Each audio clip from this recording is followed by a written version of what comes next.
le sigo yo, que sé que todavía me amas tú, porque me lo juraste y yo creo en ti, por eso sé que un día volverás. ¡Y ese grito!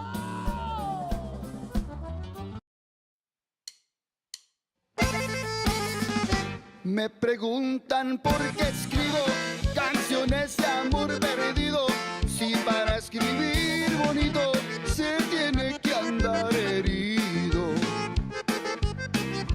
Me preguntan por qué canto canciones de odio y llanto, si para cantar bonito se tiene que sufrir tanto.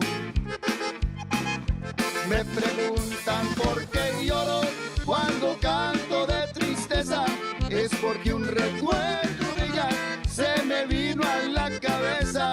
Me preguntan por qué tiemblo cuando canto adolorido, es por un amor que tuve y hasta ahorita no la olvido.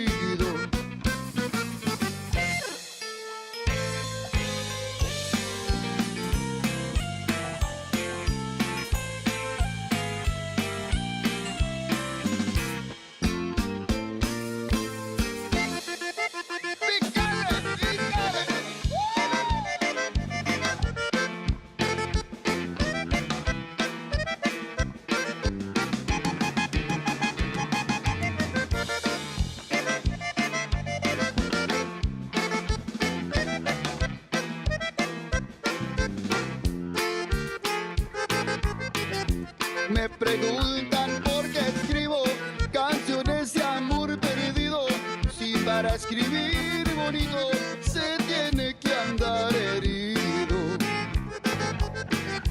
Me preguntan por qué canto canciones de odio y llanto, si para cantar bonito se tiene que sufrir tanto. Me preguntan por qué lloro cuando canto de tristeza, es porque un recuerdo de ella se me vino a la cabeza. Me preguntan por qué tiemblo cuando canto adolorido, es por un amor que tuve y hasta ahorita no la olvido. Come on, David.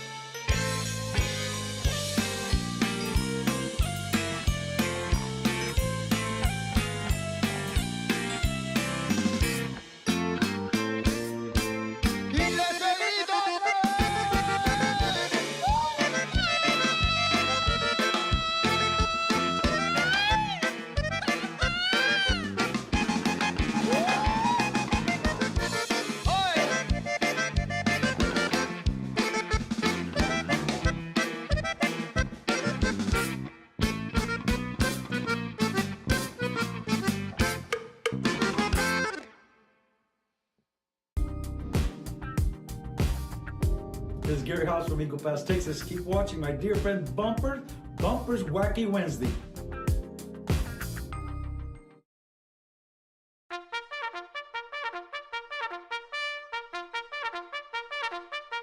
Wacky Wednesday. Wacky Wednesday. It's Wacky Wednesday con El Bumper. Unfiltered. The real deal. No pre-planning. No chingaderas. Straight up from the bill. Wacky Wednesday. B-Town's very own. It's Wacky Wednesday con El Bumper. Here's your host, Bumper Gomez.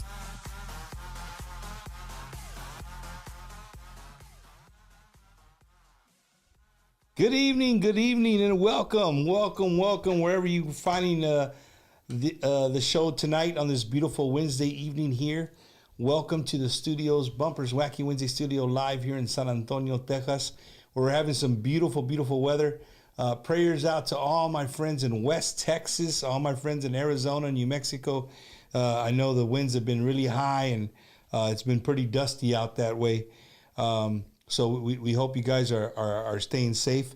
But I'd like to welcome everybody to the show, man, on behalf of my guest this evening, Carlos and Negami.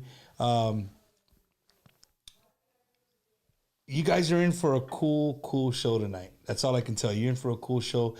This is a guy who really works on both sides of the borders. Sometimes we get some bands here that maybe have played a couple of times in Mexico, but this is a band who really makes a living playing on both sides of the border. So we look forward to getting into that a little bit later. Well, let's talk about this last weekend, man, here in San Antonio. What a beautiful, beautiful weekend. What a beautiful weekend that we just had here in San Antonio, the capital of Tejano music. So many people from outside the state of Texas, so many people from outside the city of San Antonio who came to the 210 to enjoy our cultura at its in vibrant colors, right? We had a very successful event. Shout out to Joey Rodriguez. Shout out to Fernando, everybody there at the Rodeo Event Center. Shout out to Eddie, Johnny Ramirez, Mico Rodriguez, to Al and Josh, the DJs. Shout out to those guys. They did a great job putting on an event for, our very first annual Bumpers Wacky Wednesday and Radio Guys Tejano weekend. Oh, yeah. Don't forget those two right there. And to our wives, también, Wicha and Lara, that they're there with us. They're there with us every step of the way, so we can't forget them. But no, it was a very successful event on our behalf. And I got to talk to Joey Jimenez. I got to talk to Mike Aguilar, to Sans and everybody in the Loca Pasión camp, and the Jay Pettis and Gary Hobbs. They had a very good event at Randy's Ballroom. And then, of course, TTMA put on a great fanfare. It was actually Sunday, believe it or not. Sunday was my very first day in 2 years attending the TTMA fanfare. And want to give a big pat on the back to Robert Frank and Bino. They did an amazing job putting that together. The Hemisphere Park is just a beautiful area to have it, man. It was a lot different. Again, it was my first time showing up. And before I forget, man, all the people that came up and took pictures and just talked about Wacky Wednesday and they watched the show, thank you guys so much. It means so much to sit there and talk to people who actually enjoy the show week in and week out. Thank you guys so much. We have so many things heading your way. And if you want to hang out for this interview at the end of the night, got a little surprise for you. So make sure you hang out. Again, it's going to be at the end of the show. But just a beautiful sight, man. A beautiful sight to see. I got to see Ricardo Castillon, La Diferencia. I got to see Mike G and the Iconics with Jay Perez. I got to see Michael Salgado. I got to see Lucky Joe pull off. Lucky Joe, he really earned his name this weekend. He was on a stage by himself with a guitar. And within 10 minutes, he had a whole band behind him. He called it La Capirotada de Tejano. And he pulled off some amazing songs. He even pulled off Baby Shark. Eddie, you know that song, Baby Shark? Shark, whatever. I don't know how it goes. But he pulled it off. People were stopping by that were just visiting and checking it out. So that was really cool. And saludos to Lucky Joe. But again, man, to everybody out there that had events, great job hosting. Everybody, all my friends from outside of the state of Texas were just they were amazed. They were really amazed. And then before I forget, a big hug to all my Milwaukee Fiesta family who made their way down from Milwaukee to come scout and sign contracts for this year's Milwaukee Mexican Fiesta coming to you late August. And again, I'll be hosting the Tejano no Conjunto there in Milwaukee. Looking forward to that. Be hosting a lot of things. We got a lot of things coming your way that we're going to be hosting. So super cool, super excited about that.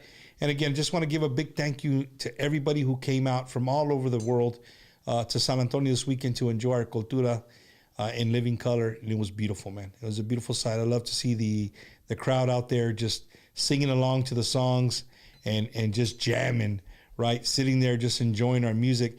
And one thing before we get in with our guest, one thing I want to say that I saw this weekend to everybody out there, I saw quite a bit of young people. I saw quite a bit of young people at Fanfare. We had some people attend our festival that were, I guarantee they were in their young 20s. So that's a good sign. That's a good sign. I was happy to see that. So again, man, everybody that came. Thank you guys. We really, really appreciate it. Well, ladies and gentlemen, without further ado, my guest this evening is Mr. Carlos from the group Negami. ¿Qué hubo, Carlos? ¿Cómo estás? My brother, it's an honor to be here. I've been watching you and keeping up with you, and man, I just have to say, first of all, your setup is amazing, and the things you do to support La Onda Tejana in general is amazing. So props to you and to the team that makes this show happen. Yeah, we couldn't do without Eddie. Eddie over there, he's the Wizard of Oz, right? You move the curtain, there's Eddie. He's making it happen. But Carlos, you're not new to podcasts either, man. You know what I mean? So we're going to talk about that too. You started a podcast. You're involved with other podcasts, and you're a big musical figure, especially in the footprint que es Houston.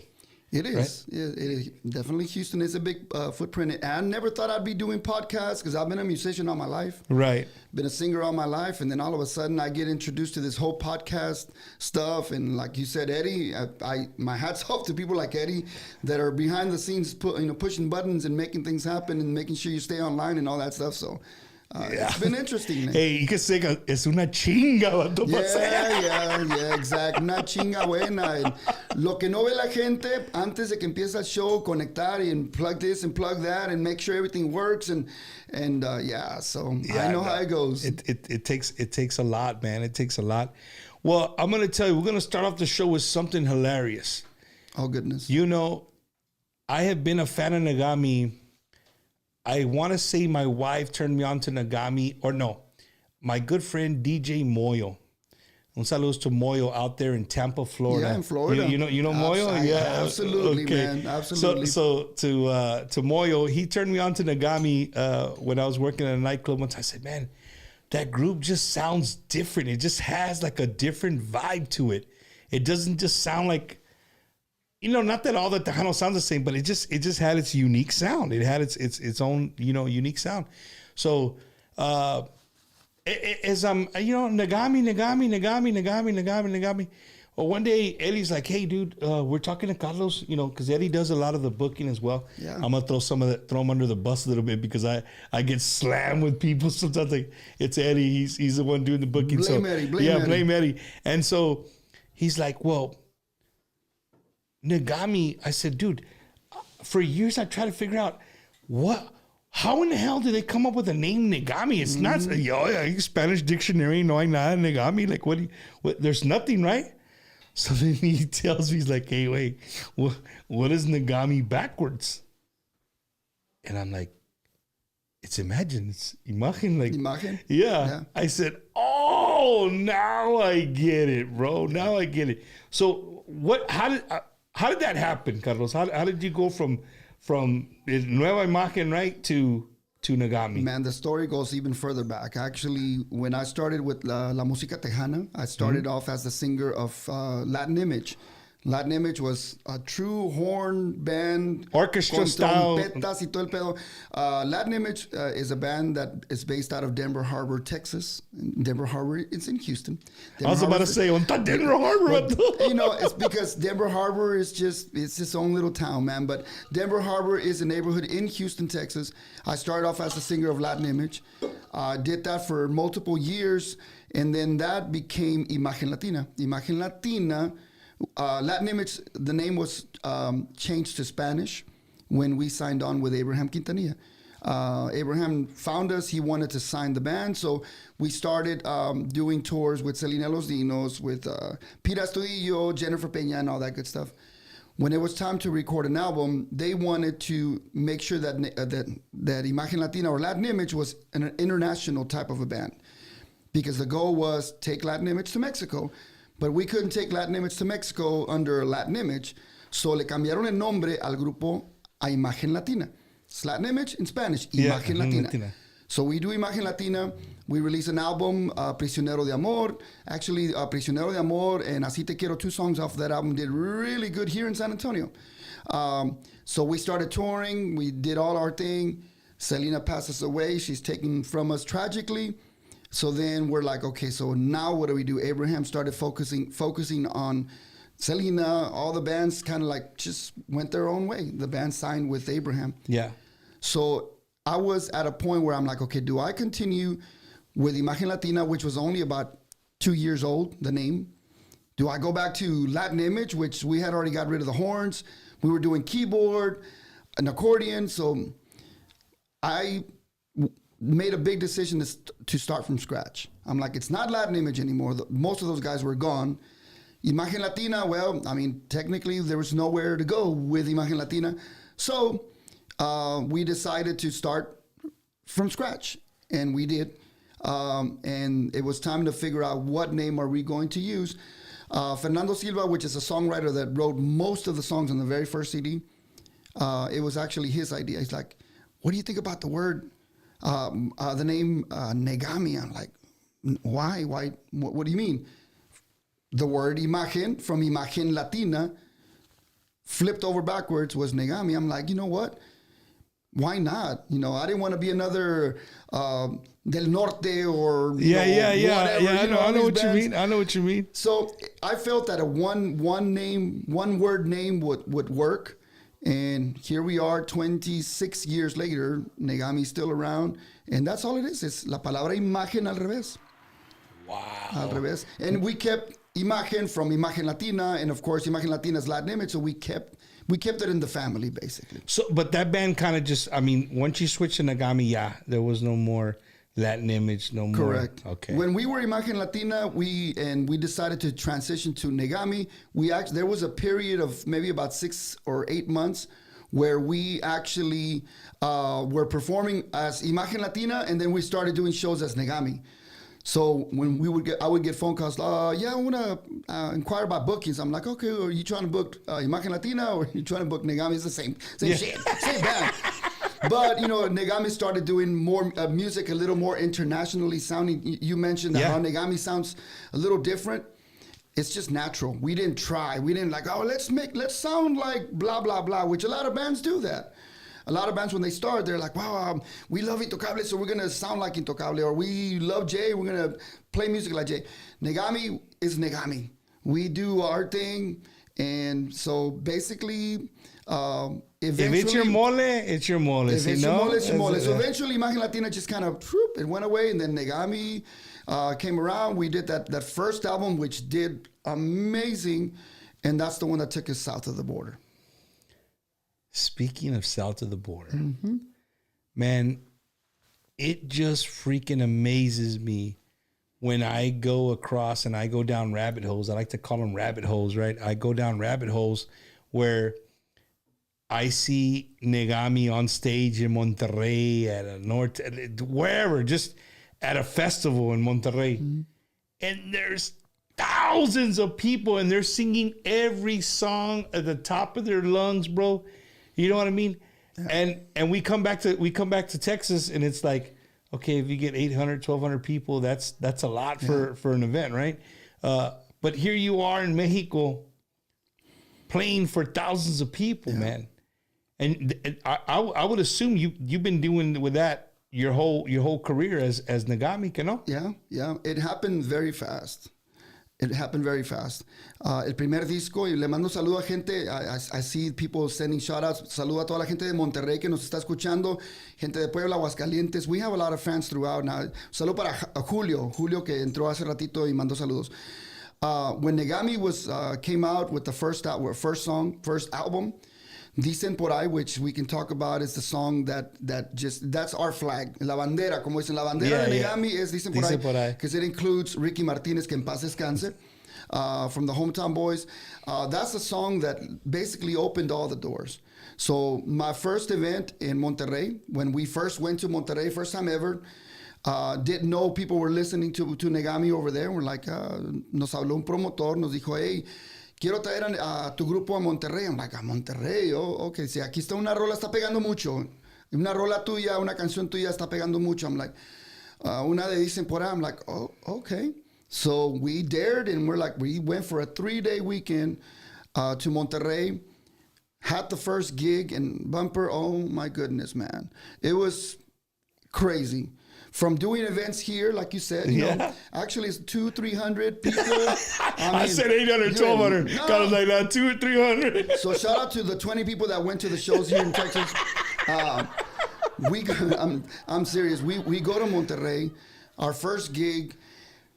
We play the song, and it was like the crowd went freaking crazy. And I was like, I looked at my guys, and we're like, what the hell? What happened? The song was such a huge hit in Monterrey that all the radio stations were playing it without payola. You know how this works. I know radio how it stations, works. you gotta tienes que darles invertir dinero. Hey, real quick, can you put the banner on the bottom? This is Carlos's, look, the views expressed in this interview are... I didn't say payola, Carlos. Yeah. So before we started this episode, I said that we had secrets. Actually, Bumper told me that the payola... No, I'm just kidding. So basically, all the radio stations were playing Negami. Yeah. And I didn't know that. And again, record labels invest a lot of money when a group comes out. They invest. We're not going to call it payola, okay?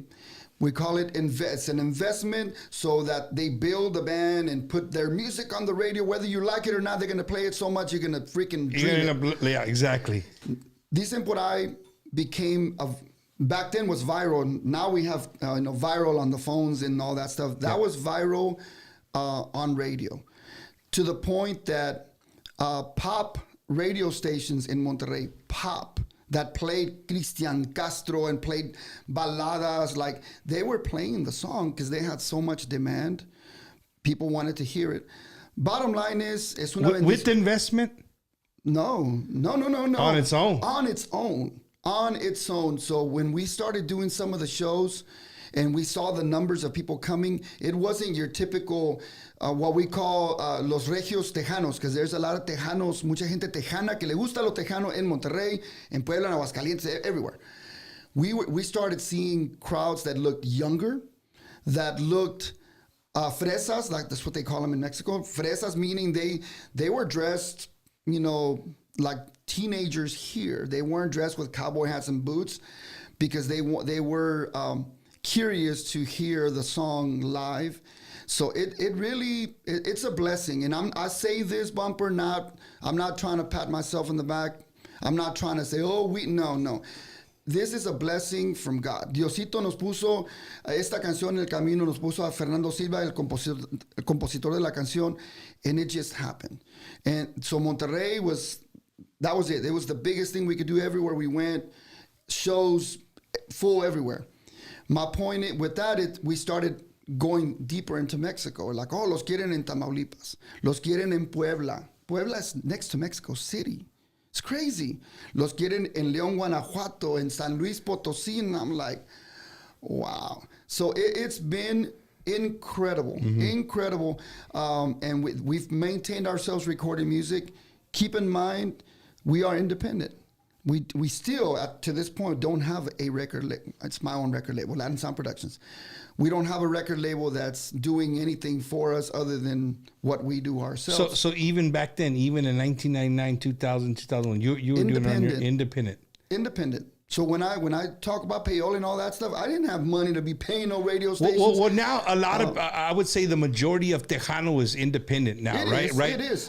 But you were the start of. I mean, that was the start of it. The late '90s was when when the in the military, like called pull chocks, right? The record labels were taking off. Yeah. Jets were leaving San Antonio or leaving Texas. Yes, sir. And they were going back to Miami and Los Angeles. You know what I mean? And keep in mind, sorry to interrupt, but keep in mind, prior to Negami, when we were Latin Image, when we were Imagen Latina, we were under major record labels.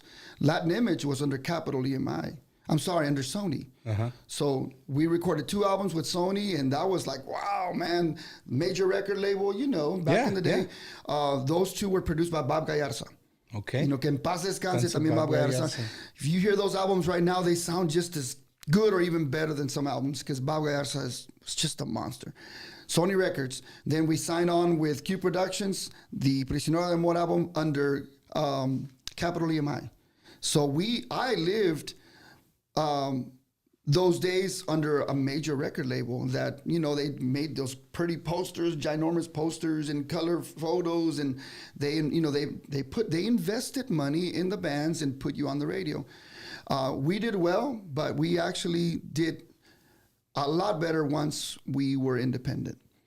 With all due respect, nothing to do with the labels. Not No. to say that they- I mean, That's just the way it happened. we got dropped. I mean, we got dropped by Sony. You know, we did our 2 albums. Okay, thank you. Latin Image, you're good. We go to Q Productions. We go to Capital EMI. We do the 1 album. Selena passes away. So again, we got dropped. I mean, basically, so I was stuck with, I'll do it myself. I started by doing it by myself with Sony. I'm sorry, with Negami, with the first album, and we just didn't look back. Hey, cousin, when you say by yourself, bro, like, here's a group that's been taken care of by record labels, which means a lot of stuff's covered. They cover a lot of the cost, right? And the reason I bring this up because, you know, the people watching, a lot of people, they don't, if you're not around it, you don't understand. You don't know. You don't understand how the music business works, right? But you went from people paying your studio time, paying, like you said, for your photos, for all your stuff to getting it out there, all the promotional stuff, it's covered. And what people don't get is like, when you're by yourself, right? It's like if you're running for mayor and you have nobody donating to you. Well, guess who pays for those signs? You do, right? You know what I mean? So same thing with music. Like you know, you're by yourself. You got to cover the studio time. You got to get yourself out there. You're covering the gas. You're going to drive instead of somebody driving you to every radio station in Texas, now you're driving yourself to every radio station in Texas. So these are like all the little things that, you know, the normal fan doesn't see. You know, when you see an artist now, if you're still listening to terrestrial radio, FM radio, and one of your favorite artists comes out on an interview in the morning, nobody came and knocked on their door and, you know, picked them up at 3:30, 4 o'clock in the morning and drove them there. It's usually their loved ones or themselves, and they're driving, and they'll do a radio tour all day. You know what I mean? People call me all the time like, Bump, I'm in Beeville. Where'd I go eat? Because I'm originally from Beeville. I go here or whatever, Taqueria Chapala, whatever. And I said, what are you doing in Beeville? Like, oh, we just stopped at the radio station. We just came from Victoria. We stopped in Beeville. Now we're going to Corpus. You know, whatever, you know. But these are things that people don't see, man. And then, Carlos, in the early 2000s, as you're taking off, man, it was I think Tejano as a whole, it started to sound different. It did. I think like the macizos and the intocables and the sólidos and the signos, and they, you know, everybody brought the acordeon and it was like heavy. Norteño Light. Yes, Norteño Light. Norteño Pero Light, which kind of blended some with Tejano, and there was the whole thing. Oh, they're not Tejano. You're Tejano. You're not Tejano. Yeah. And then so the keyboards kind of got put off to the side, and you know, it's just different. But you came from the old school. You came from the orchestra style with all the horns and stuff. But again, I'll go back to 1999, 2000. Like when that song came on, Lisa, but I like that song. I'm imagining it right now, Moyo playing it in this club in Florida. It used to be called Club Acapulco. Oh, yes. And the place is humongous. They would play that song, dude, and people would go. You know, that song is like, this is going to sound a little racist, but if you ever go somewhere and you hear somebody play that song, Jump Around. Oh, that's Jump Around. That's racist. I gotta go. The views, no, views expressed by Bumpy are not mine. Just saying. The O'Neills go crazy when that song comes out. But no, I'm just, you know, when I can picture that, you know, Moyo playing a song and just the reaction was super awesome. And then, you know, back then we were still buying CDs, bro. No. Stop to think about that. You know, in 2000s, we were still going to record store. Man, I would make all the money I would make in the nightclub working, because I was an active duty Marine, but I would work there at nights. Thank you for your service. Thursday, Fridays, Saturdays, and Sundays. All the money I would make to buy CDs. Sunday, I would spend them on, and my wife would be like, "No tienes la pulga to buy the cheap ones?" No, bro. Oh, I would go. That was a test, by the way. I want to make sure you're not buying pirata stuff, because that's messed up. I wouldn't say pirata stuff, but I would go to, man, my wife will come in here and tell me if she's listening. I can't remember the name of the the little record shop there in Ruskin. It was in Ruskin, Florida, and they had all the CDs, man. And I remember buying y'all's and just jamming it. And I think back then, people would listen to the whole CD. Yeah. Nowadays, I just want to hear that song. Yeah, they don't. You know what I mean? Because it's everything is in your hand. Carlos, so you got to live through all that, and I really want to see if maybe we can get you to kind of take us through how things have changed, man. From 1999, 2000, 2001, you know, getting into to Mexico and especially into Monterrey, to now. How have things changed for you in all aspects of music? Well, I know that's a broad question. It is a very broad question, but starting with at the beginning, like you mentioned, CDs, you know, I designed my first CD cover. Actually, I designed all the CD covers for Negami. I actually went in and on my computer and I cut and I kind of figured out what I wanted and then I would send it to someone to actually make the cover. But what's changed is that, you know, making a CD, producing CDs, getting them manufactured, going to your shows with your CDs in your you know, in the trunk of your car and selling CDs. Just that alone, where now it's like we don't make CDs anymore. Now you make music and then you upload it, you get it distributed to all the different digital platforms. That's different. How you get music out to people has changed. Back then, you know, it was like, okay, get the CD and start mailing it out. You know, we would have the table full of envelopes and this is going to KXTN, this is going to Kakukuka in Houston, this one's going out to Magic in Lubbock. Where now it's like you create music and now you have a folder on your computer and then you start emailing, you know, the larger, you know, WAV files, the nicer, cleaner stuff. That's changed a lot. Just the way you promote music now, it's like with Facebook and Instagram and Twitter now, it's like it's a lot easier for bands to, I mean, just any band can go to the garage, make a song, upload it, and they might get lucky and make a hit out of it because you upload it and all of a sudden the entire world has access to your music. That is crazy. It's crazy because they did it in the garage. Yeah. You know what I mean? And of course, you know, being in the industry, we run into people all the time that, you know, that they own studios and they've been around music a long time, right?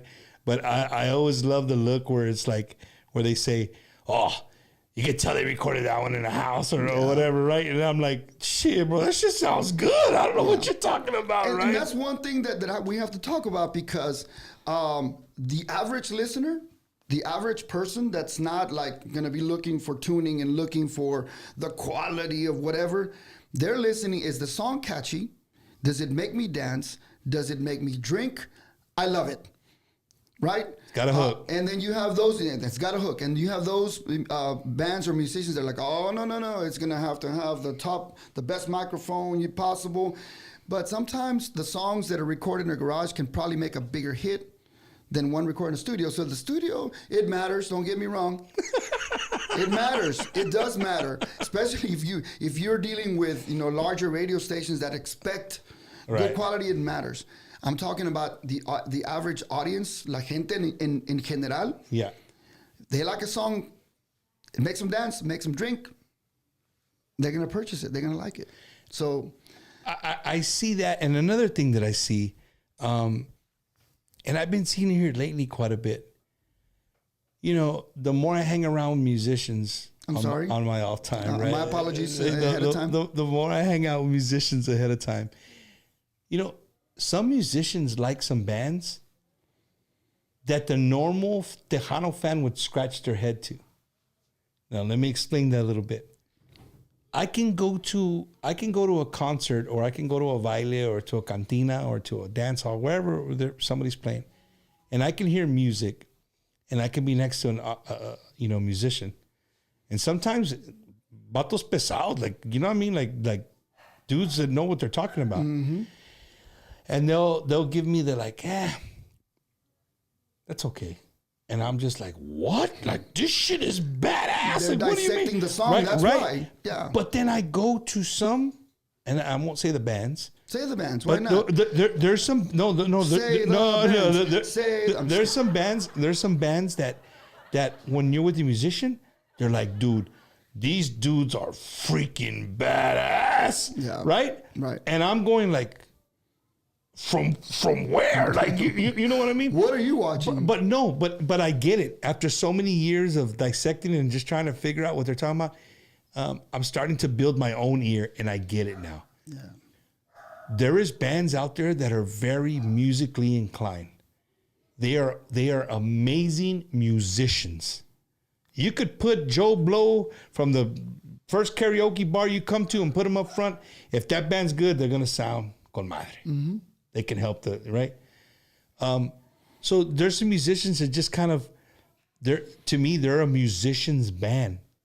They play little rips and stuff that only musicians will hear. Every chord you can freaking think of. Yes, dude. And musicians like, oh, that's better. And I'm just like, well, how is that better than the one you told me that? You know what I mean? It's like, funny. I don't get it. It's funny you say that because within the musicians ourselves, when we talk about songs and when they're making a song, you're like, are you making a song for the audience to enjoy, or are you making a song for musicians to enjoy? There's a difference. You know, so there is a difference. Is this song for musicians because you're gonna put every chord, every seventh, and every all the arreglos that you can think of, because other musicians will be like, oh man, he just played that badass chord. Oh my god. Oh look at that break. But if you make a song without all of that, to a general audience, the audience may be like, wow, my guys, I love that song. The lyrics are badass. They could care less how many chords you put in the song. It doesn't matter how many breaks, how many stops. They don't care. Right. But some bands care so much. They're worried so much about, man, what if I play this song and maybe, David Lee or Jay's there and they're going to think, oh, man, bubblegum band, they don't know how to play their chords. So it happens. It really, truly hey, happens. that's a new one, Eddie. Bubblegum band, baby. Yeah. That's it. All right, ladies and gentlemen, if you guys see me out and about and I say, nah, this is a bubblegum band. Bubblegum music. You blame Carlos, right? Yeah. Nah, Carlos, it's cool to have you, man, because like I said, there's so many things that I want people to know about you and just your general knowledge, because you've been around the game for a long time and you've seen it. And again, like I said when I started the show, being on both sides of the border and the difference, right?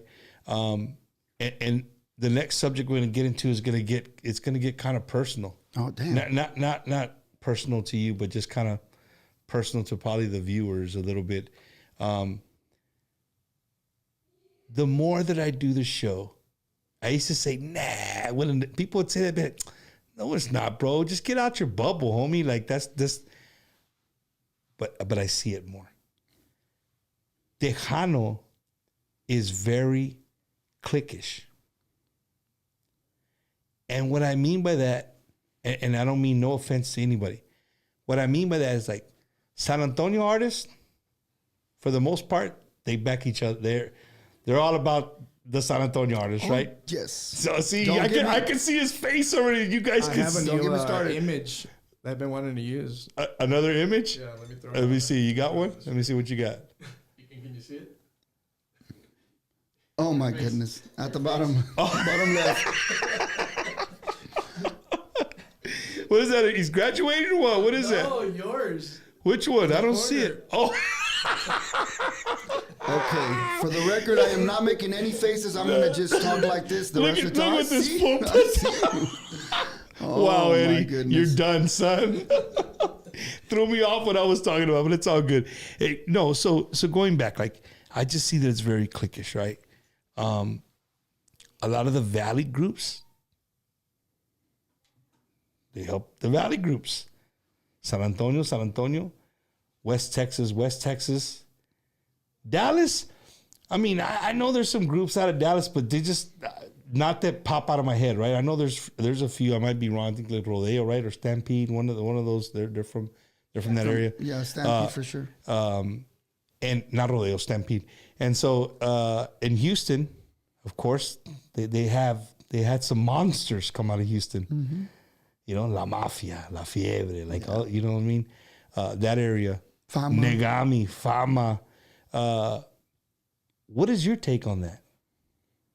Definitely cliquish. Definitely. Let me see. What? You can say what you want. It's Wacky Wednesday, cause don't hold back. Don't hold back. Let me get wacky with you right now. I mean, all I can say is, when was the last time Negami came to San Antonio? I mean, it's not just cliquish with the bands; it's also cliquish with within the city. You know what I'm saying? Well, no, and that's exactly what I mean. We're here in San Antonio. If Jay Perez and David Lee want to play, va a estar hasta la madre there. Every time. They come back to back. Mm-hmm. They come back to back. Yeah, and it's gonna be, and it's well deserved. No, for sure. But that's where I'm going with it. Where's the last time Negami has played here in San Antonio? I know a lot of the bands like Jay and all those, they hit up the Houston area, but I just don't, sometimes I don't feel that we give that, and I'm part of the 210 crowd, right? We don't give back the same love that we get from the other cities. Would you agree or disagree? That you don't give back, like you know what I mean? Like, yeah, Houston's open to us sending all our great bands out of San Antonio, but we're not like this with open arms bringing back those the Houston bands. My disclaimer is, he said it, not me. But you're right. You're absolutely right, and I love that. Jay goes to Houston a lot. David Lee goes to Houston a lot, and they pack him in. No doubt there, but I really don't see a lot of bands come to San Antonio and get those opportunities like Houston does. So I don't know how to fix that. I don't know. I mean, I think we are so locked into what we currently have, and that's been a problem to me, that we're not expanding our horizons. I wish promoters would be like, you know what, David Lee packs it in. I'm gonna bring David Lee, but I'm gonna bring. I don't know. I don't want to say Negami, but a band from Lubbock to open up and let people see this band. Man, they're awesome, and let people say, "Oh, you know what? David Lee was awesome, and this band right here, they're good first too." time, you were mentioning los Arcos Hermanos Peña. But you've got to give those bands the opportunity to be seen and to be heard. There's a lot of good talent out there. There truly is. But we, as a Tejano community, we need to open our doors a little bit more. I don't know how to fix that. I don't know. I gave up a long time ago. I honestly did. You know what? And here's the thing, right? You've been at it for almost 40 years, Carlos, and I would agree that being in the business for a long time, like almost 40 years, it's when you come to the point where you're like, man, I give up. Like I can't figure this formula out. For me. Of course, I've listened to music, Tejano music, my whole life, but doing the podcast and being more inside the industry for the last 5 years, I haven't given up, and I've tried to make it a goal to try to put people, like we were talking off air, just have people that maybe who haven't talked in a long time, get them start talking again, or why doesn't this person know this person? Like they would. Well, can you hook me up with all the promoters in San Antonio? We got them. We'll tag them all. We can tag them all on there. My name is Carlos Villegas. I have a little band out of Houston, Texas called Negami, and we'd love to play out here. Hey, but let's speak on promoters of the same. See, the promoters, it's the musicians and the promoters too. The promoters are almost the same way. Yeah. They have their little pockets of groups that they're going to grab from where they're at, because they're going to draw in their area, and so this guy over here is going to do the same thing. But you're right, Carlos. Where is the formula of just people playing and just enjoying music, regardless of where they're from? Yeah. And I know maybe the everyday fan doesn't see it like that. I'm just bringing it up because I see it. Yeah. I see it all the time. You know what I mean? When I get invited to go do a thing out there in Dallas, or I go to Houston, go out with Mikey Mike in Houston and hang out with them, like, it's different. It's different, Joey and the Rudy Lopez's and the dudes from San Antonio. It's different. Yeah. You go down southeast. It's Jim Luna, right? Mm-hmm. So everybody has their and they all respect. You know what I mean? But when's the last time those guys have gotten together and figure out how we can help each other? Hey, you know what? I got these two bands. You know what? Te voy a mandar esos dos. You send me. You get me these two. You know what I mean? And work like that. Let's build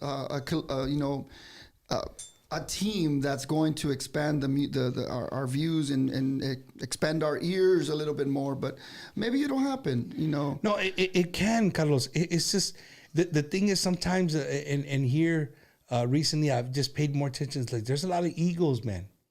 And that's in anything. That's in anything. That's just not music. That's in any professional. I don't care if you make windows, right? One window maker is going to be selling more than the other window maker, right, or whatever.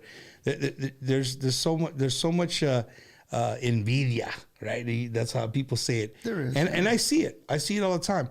And you know, that brings me to another subject that I wanted people like you could specifically speak on. This is like when you go to Mexico, it's not the same as playing in Texas. And what I mean by that, and I want you to expand on it, but from when I talk to people, and I always ask those questions, like, dude, what is it different, like doing sound for this regional Mexican band? We got, you know, me and Eddie have a lot of friends in the sound engineer business, and some for some big bands. And I said, what is the difference? And, it'll tell you, you know what the difference is? That band can set up a drum set, and if there's 3 bands playing before them, and maybe that first band didn't bring their drum set, dale, güey. I've lived it. I've lived it with Tejano, back in the Latin Image days, when we were doing a lot more in Texas, where we were the opening band, and the headliner, whose name I won't mention. I'm going to stick to what you did. I'm not going to say the name again.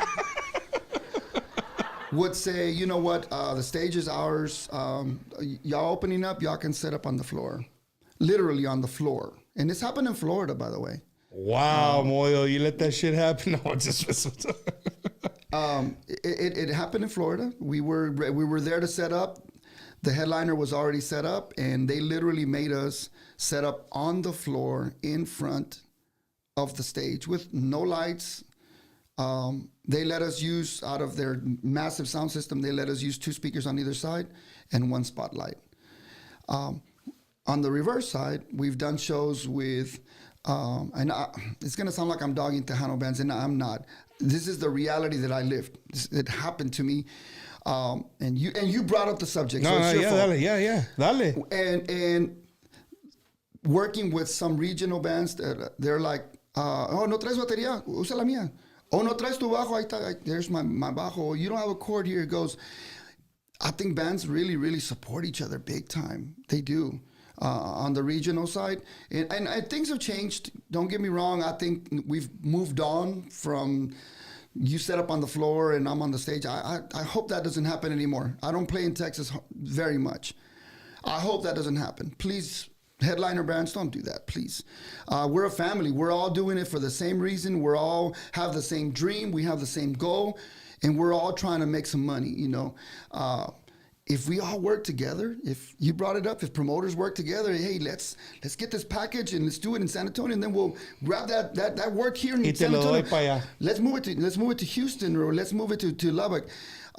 Same thing with bands, you know. Hey, we don't need to set up 2 sound systems. Why? 1 system. Let's all combine. Let's join forces. Your road crew helps my road crew. We're gonna use my sound system this time. Órale, entre todos. You know, let's all sound good. Let's all look good. Right? Because at the end of the day, if you give that crowd a good show, from the beginning to the end, se van contentos y van a regresar otra vez. They're going to come back. They're going to say, man, that was a hell of a show from beginning to end. But we've got to work together. I mean, from the sound to the bands to the promoters. So let's make that happen. No, for sure. I couldn't wait to bring that up to you because, again, I know that you've done both sides, like right there, right? Yeah. You're playing on the floor, but it's okay. To that band that put him on the floor, he's paying for 12 to 20,000 people on the stage. I'll say the name of the band. The name of the band is... Did you turn it off? We're going to rewind it. Did you turn it off? He beat you. No, again, the name of the band is... We lost them. Damn. Oh. I'm not going to do it. It was a long time ago. It was a long time ago for the record.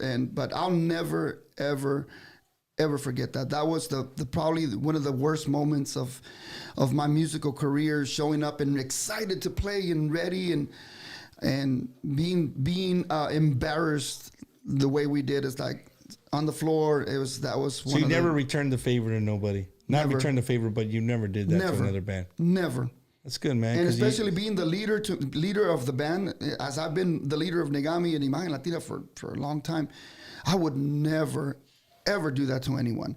And I always try to lift. If there's a band that's starting and they come, hey, estamos empezando, we're new, can you help? Yeah, of course. I will give you all the knowledge that I have, whether it's good or bad. I'll share with you, and if it helps you, go right ahead. I wish I had that from the beginning. I didn't have it from the beginning.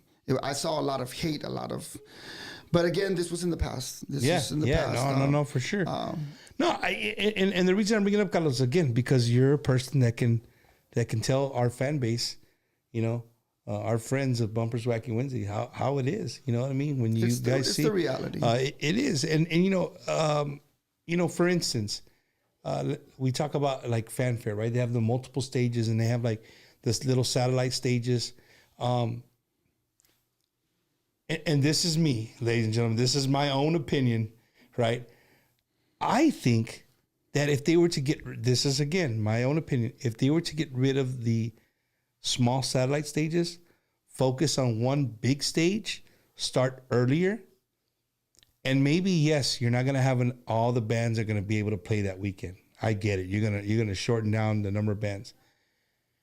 But if you're able to mix some of the new bands or some bands from Houston or from West Texas, right, and you put them on that stage and you mix them with our big wigs here around San Antonio, I think people would really, really enjoy that. I'm not saying that people don't enjoy the smaller stages. I get it. And I know what they're trying to do. Just more exposure, right, more bands.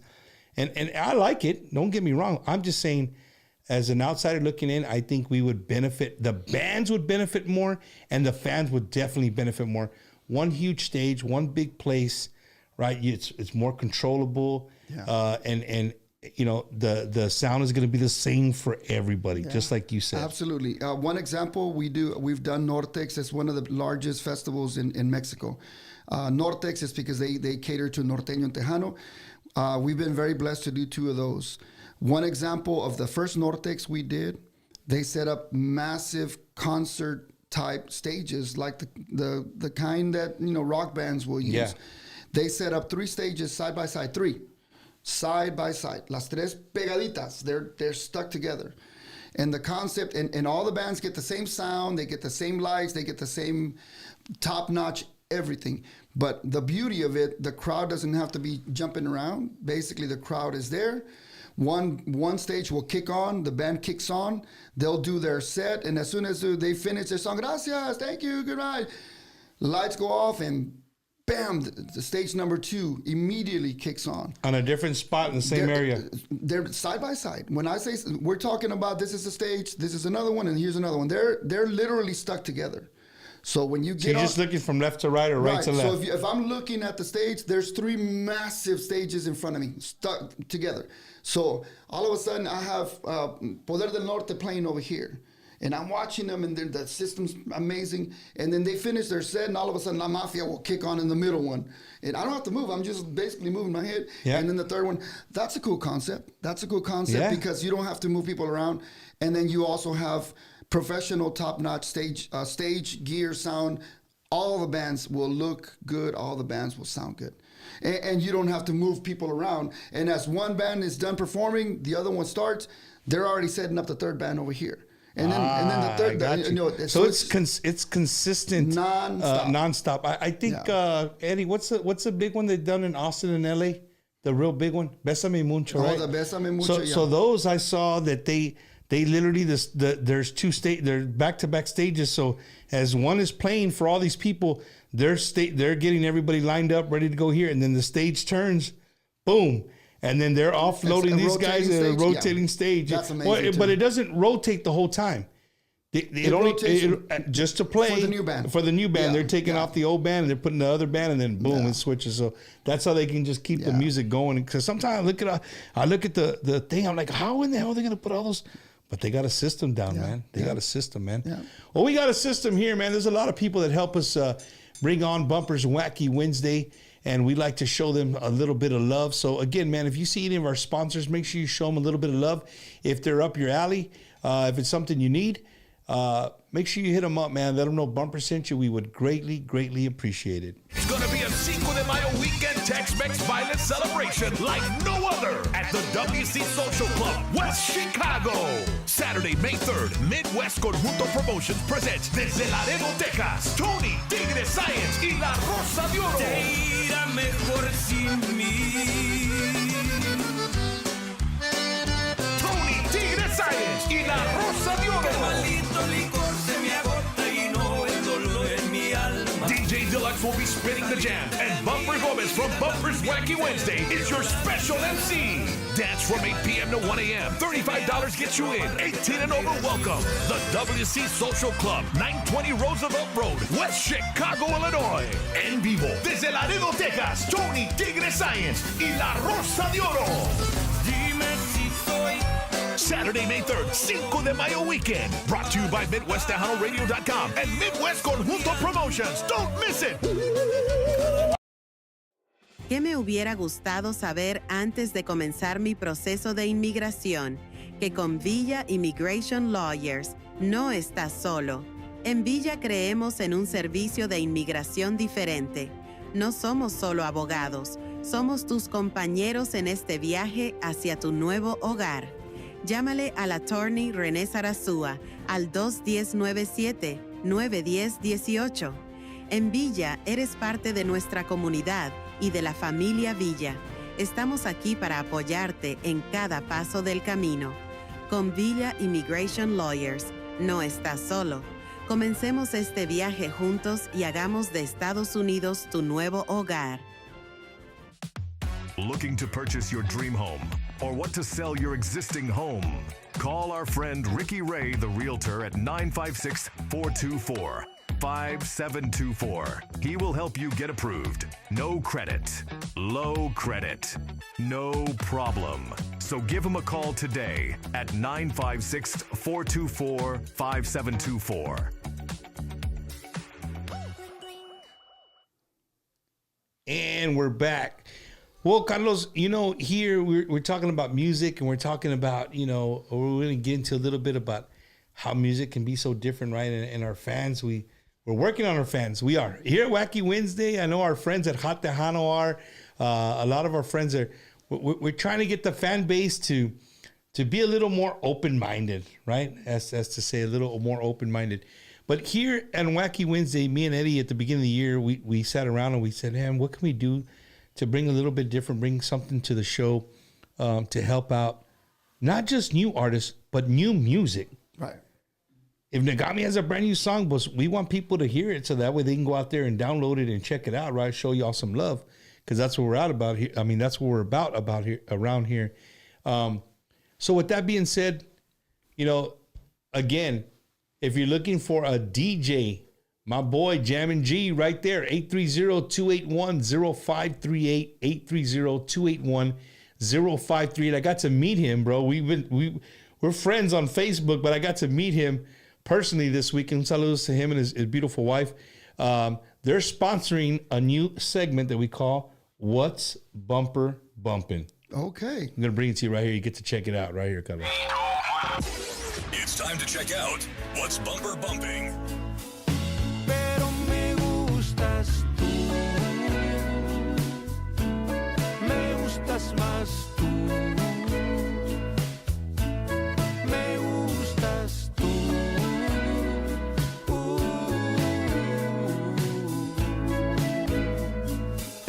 Pero me gustas tú, me gustas más tú.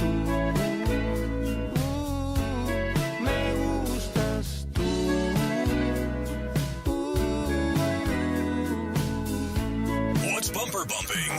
Yo soy el que te pasa por las noches. Yo soy el que te canta en tu balcón. Yo soy el que te mira en la ventana. Yo soy tu fiel amante adorado. Yo soy el que te pasa por las noches. Yo soy el que te dice siempre ven. Nunca olvido tus defectos, tu ternura, tu alegría, tu hermosura, que siempre yo llevaré.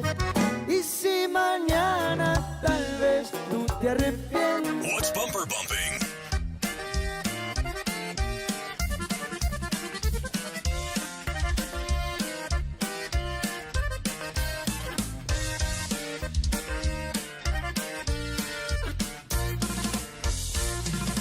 Te adoraré y en mi pecho guardaré nuestro silencio, pues tu amor es lo más lindo que yo tengo.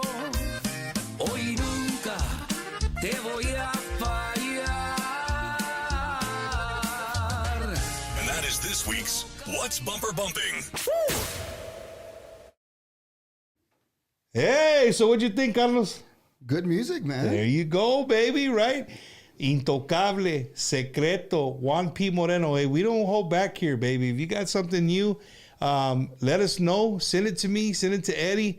You can reach Eddie at... No, I can't give you out. You get in trouble. But no, you can hit us up on Facebook. You can hit us up on... Shoot, we even got a... Eddie, we don't ever push our what is it? What is the one you don't like using? It's not Facebook. I'm having a brain fart here. TikTok. There you go. TikTok. Right? You could get it, Bumpers Wacky Wednesday on TikTok. Message him on there if you got some new music. Figure out how to get us the song, and we can add it to What's Bumper Bumping to show the world.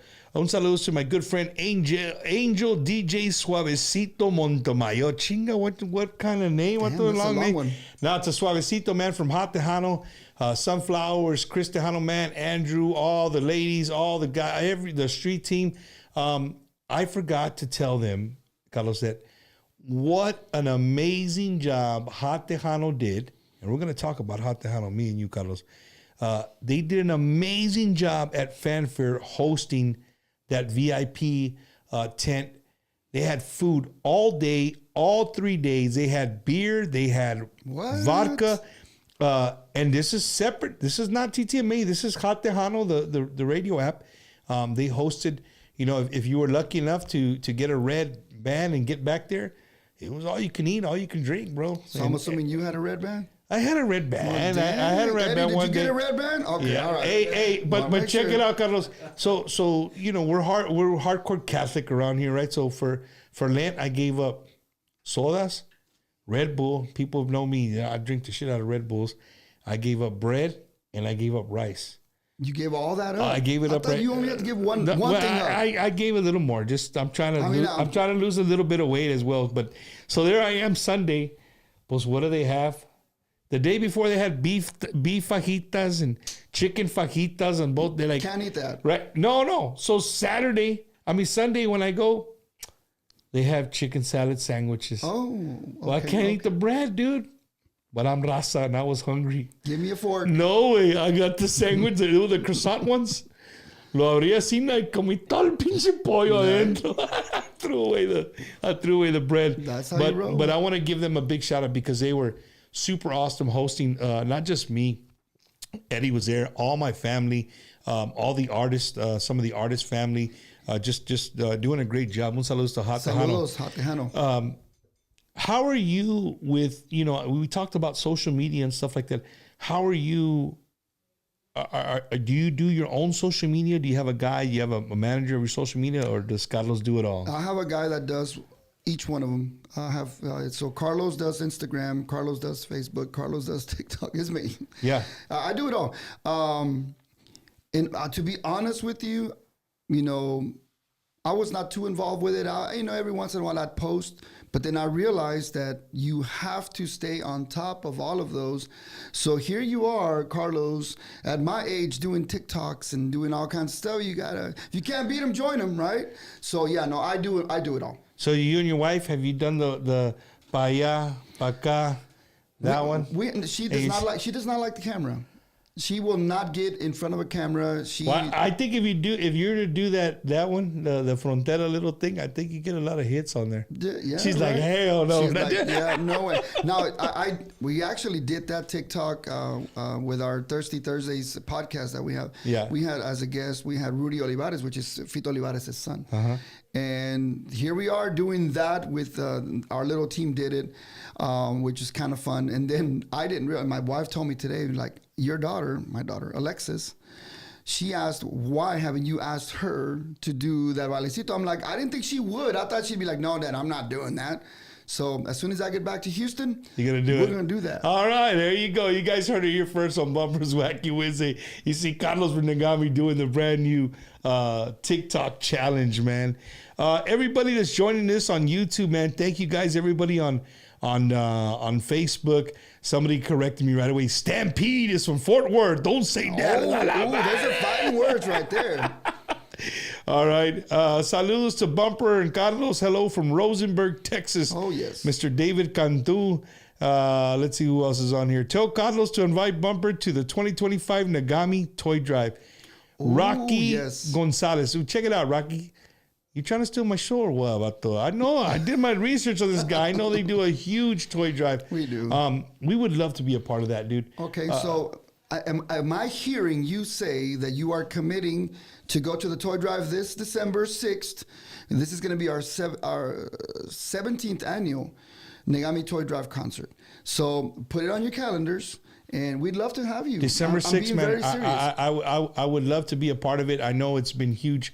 As long as I've been doing this, that comes up every year.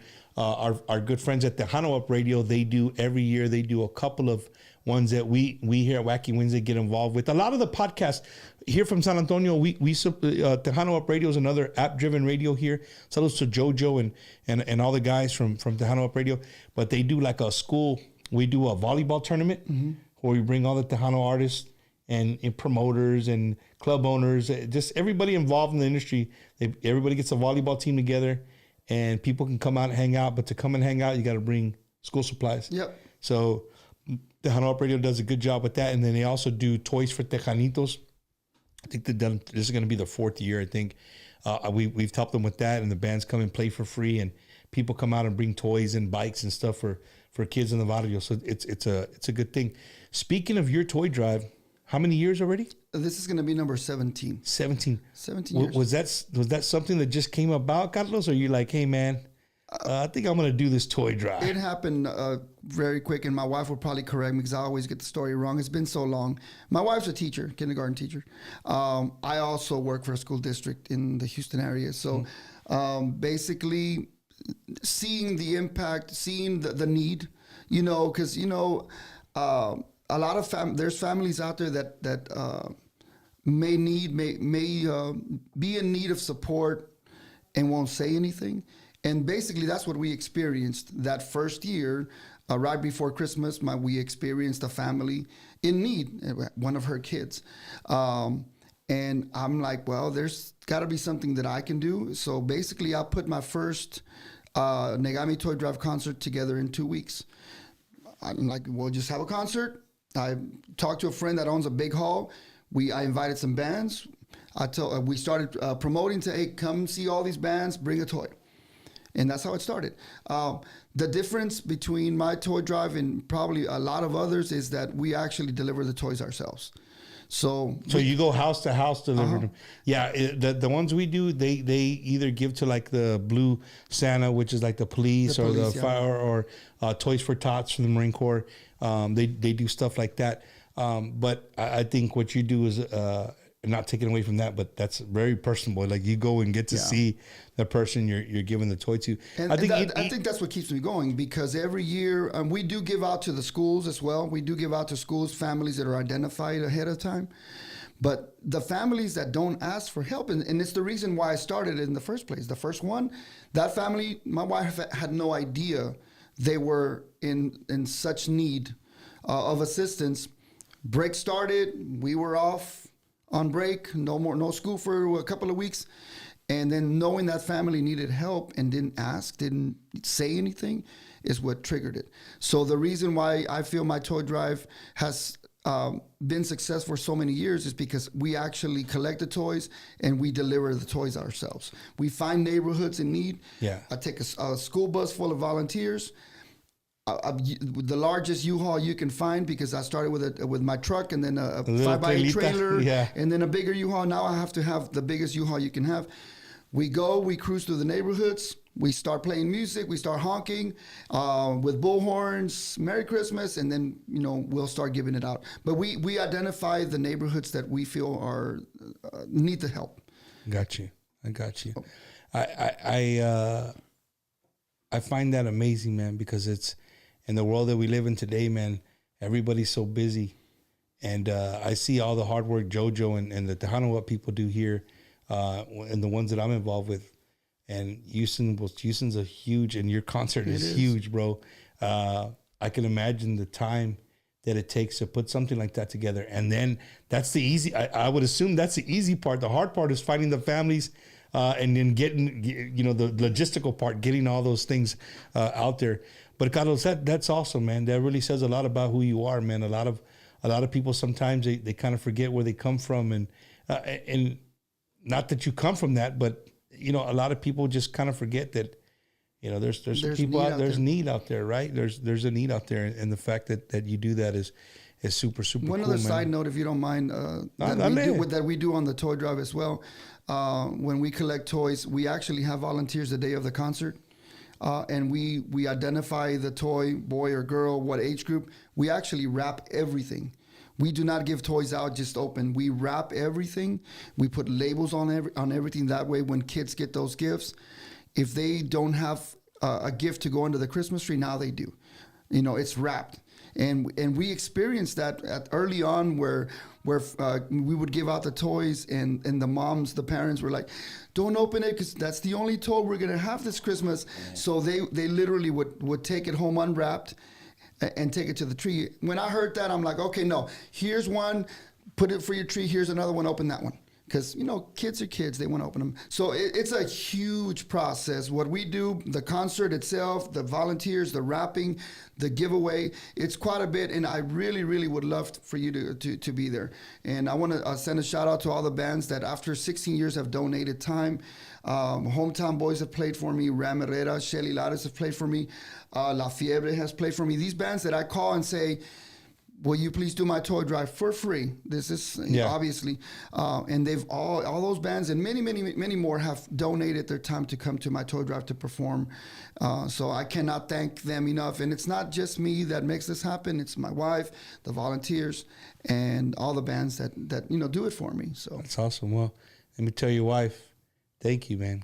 A lot of kids owe their Christmas to your vision and your thought. So, yeah.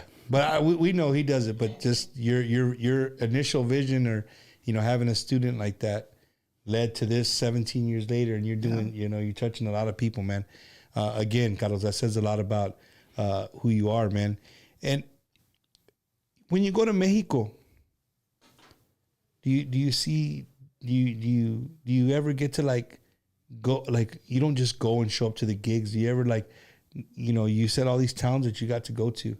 How different is it, man?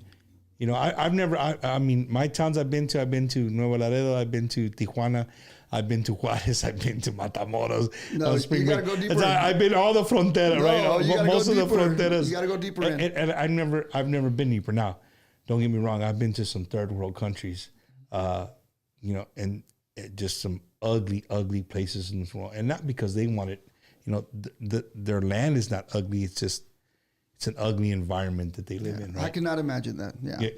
So, for the people watching, man, how different is it when you first got to start going into Mexico and let's rewind. So as an artist, right, you come here, you show up at a gig in Houston, and, you guys do your sound check and stuff like that. How different is it when you're going to these pueblos in Mexico and doing it, explain to the people, is it a lot different showing up somewhere? It is. You have your smaller towns that, you're driving through just totally different, you get totally different views than you would, like you said, in Houston. Yeah. It's different. It's definitely different. But we also play in the bigger cities. When we play in Puebla, it's a major city. So there's not a big difference in the landscape other than, of course, you're in Mexico and, but I've been able to experience a little bit of all of it. We've played in towns where a lot of the people that went are lower income, people that just are fans. They love music, and they'll probably save, an entire month to buy a ticket to go see a concert because, not that it's expensive, but it's just for people in lower income may not be able to get that ticket. That much money and we've played in clubs that are more your upper scale, higher scale kind of clubs where you can tell the audience is, they're okay financially. So I've been able to experience a little bit of all of it. That's cool, man. And how different is it in the music scene? Like as far as how they take care of you, like doing a gig here in Texas or anywhere in the United States compared to doing a gig, and not necessarily the people, but like just the way they go about things. Is it a lot different than doing a gig here in the United States? It is. It definitely is. I think people are very passionate. When we're talking about Mexico, not only are the fans passionate about the music, if they love you, they show you they love you. They will sing, they'll all of that. But as far as from the moment we hit the stage, just the people are very dedicated to their craft. We just played in Monterrey this last weekend. We were we were in Monterrey. The moment we got to the sound check, the people that were there, they're like, oh, ¿qué ocupan? ¿Qué necesitan? And they're just hustling to plug us in. It's like they make us feel so relaxed. Yeah. It's pretty awesome. That's cool, man. That's cool. I think, un saludos, look who's on here. Ricardo Castelloni, de Diferencia is on here. One of my favorite singers. Yeah, let me tell you, man, we did a show at a undisclosed location about 2 weeks ago live, and he blew it out of the water. I saw him this week at Fanfare. He was at our festival. I mean, Ricardo more in the last 2 weeks that I've seen him in my whole life, Ricardo Castillo, man. So a question from Joey Rodriguez, manager David Ligares a los Musicales. Oh gosh. How do you like the air conditioning in some of those places? What air conditioning, Joey? That is one thing that I will say. You show up and sometimes you think you're going to show up to this night. No, we've played at halls in Joey. Oh my goodness, we've played in halls where you show up, you walk in the door, and there are no tables, no chairs. There's a stage, a massive sound system, and people stand from the front of the stage all the way to the back. No tables, no chairs. It's like standing room only. And no AC. You're talking about, they might have some fans or they'll open the doors. And then the concert starts and the place is packed. When they're gone, all you see is beer cans all over the floor. You don't see the floor because people are drinking, and what they do, there's no trash cans. They finish their drink, and guess what happens? They throw it on the floor and they crush it. So at the end of the night, you see a floor full of nothing but beer cans. So yeah. That's one thing that I don't look forward to. The AC part, I definitely don't look forward to that and that's the reason why my wife won't go with me. She's never gone to see me perform in Mexico because she's seen some of the footage and she's like there is no way. I'll skip that. Imagínate. It's crazy, man. That's real. Funny. Well, Ricardo Castellon left us a long message and I'll just read it.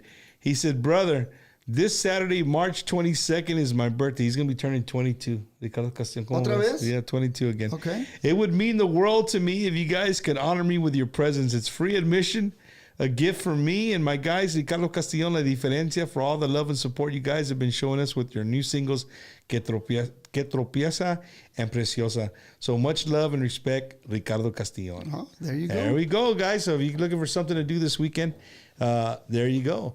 And then we can't forget my good friend, Mr. G-Man, Sound Wave Productions, Audio and Lighting. That's 210, I'm going to guess, Eddie. 636 0798. 636-0798. If you're looking for a production, you're looking for a sound engineer, you're looking for sound for a quince, for whatever, man, a party, you're in charge of a festival, hit him on Boy G-Man at Soundwave Productions, Audio and Lighting. Let him know Bumper sent you, and he will take care of you. All right. There you go. Eddie, we got some more?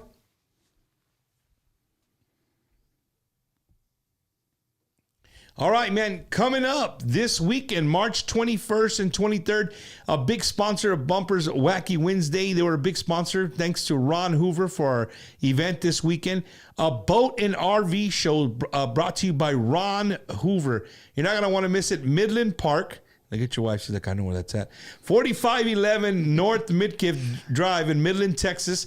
432-694-1663. That's 432-694-1680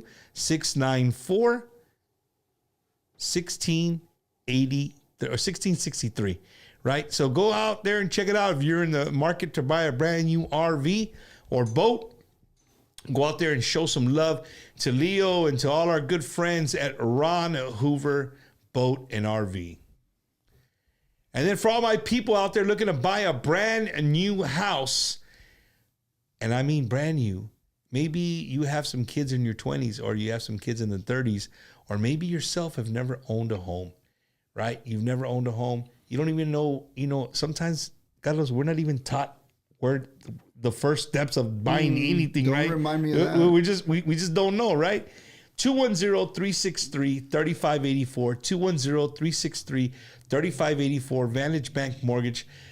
Rick Valderrama, who is also a Tejano artist, can walk you through step by step on what you need to do, where your credit score needs to be, and they are doing right now 100% financing for brand new first-time home buyers, right? And the mortgage, the interest rate is super, super low. I don't want to give it to you because I don't want you to hold me to it, but I know it's super, super low. So hit up Rick, 210-363-3584. Let him know Bumper sent you, and he'll take care of you. Send me a picture of that brand new house once you get it.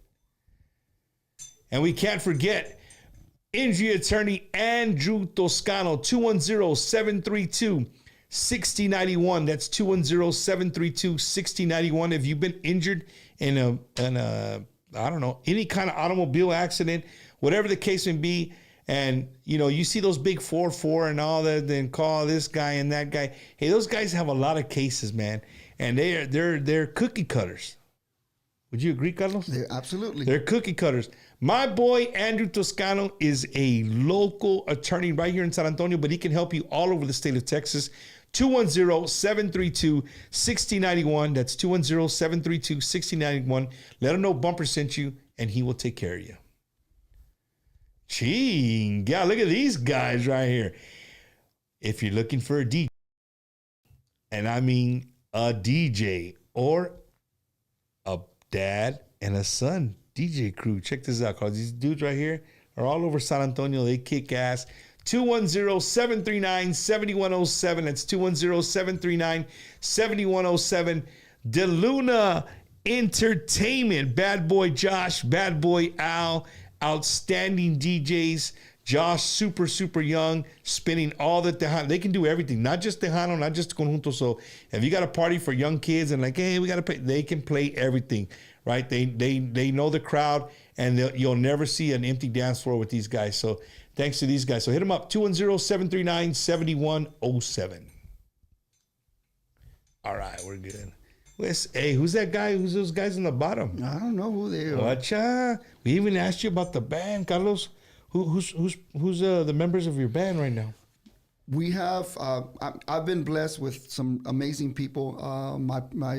Begin with my right hand man, my producer Peter Flores, who's been with me since the age of 18. I think he was fresh out of high school, so he's been by my side for a long time. Eldon Samos, also another musician that has been by my side for a very, very long time. Let me just tell you, being in the music business as long as I have, I've been blessed with a lot of musicians that have come. You know how bands work. Yeah. Some bands come, some musicians come, some go. I've been blessed with a lot of really good people that have helped me build my band and build my brand for many years. So I want to send a shout out to every single one of them. I also have musicians that help me in Monterrey. Yes, absolutely. You're one of those guys. So I'm one of those. You have a band on this side of the frontera and a band on that side of the frontera? It's kind of mixed. It's not like the entire full band that when I go, I'll take some of my guys from here and then we complement with Monterrey musicians. But Carlos, how does that work? You don't practice you trust them? Like, hey, just show up and play your part. Let me tell you, and I think Joey, if he's still watching, Jay, you ask any artist from any Tejano artist that goes to Monterrey, we've used musicians out of Monterrey. They are freaking amazing.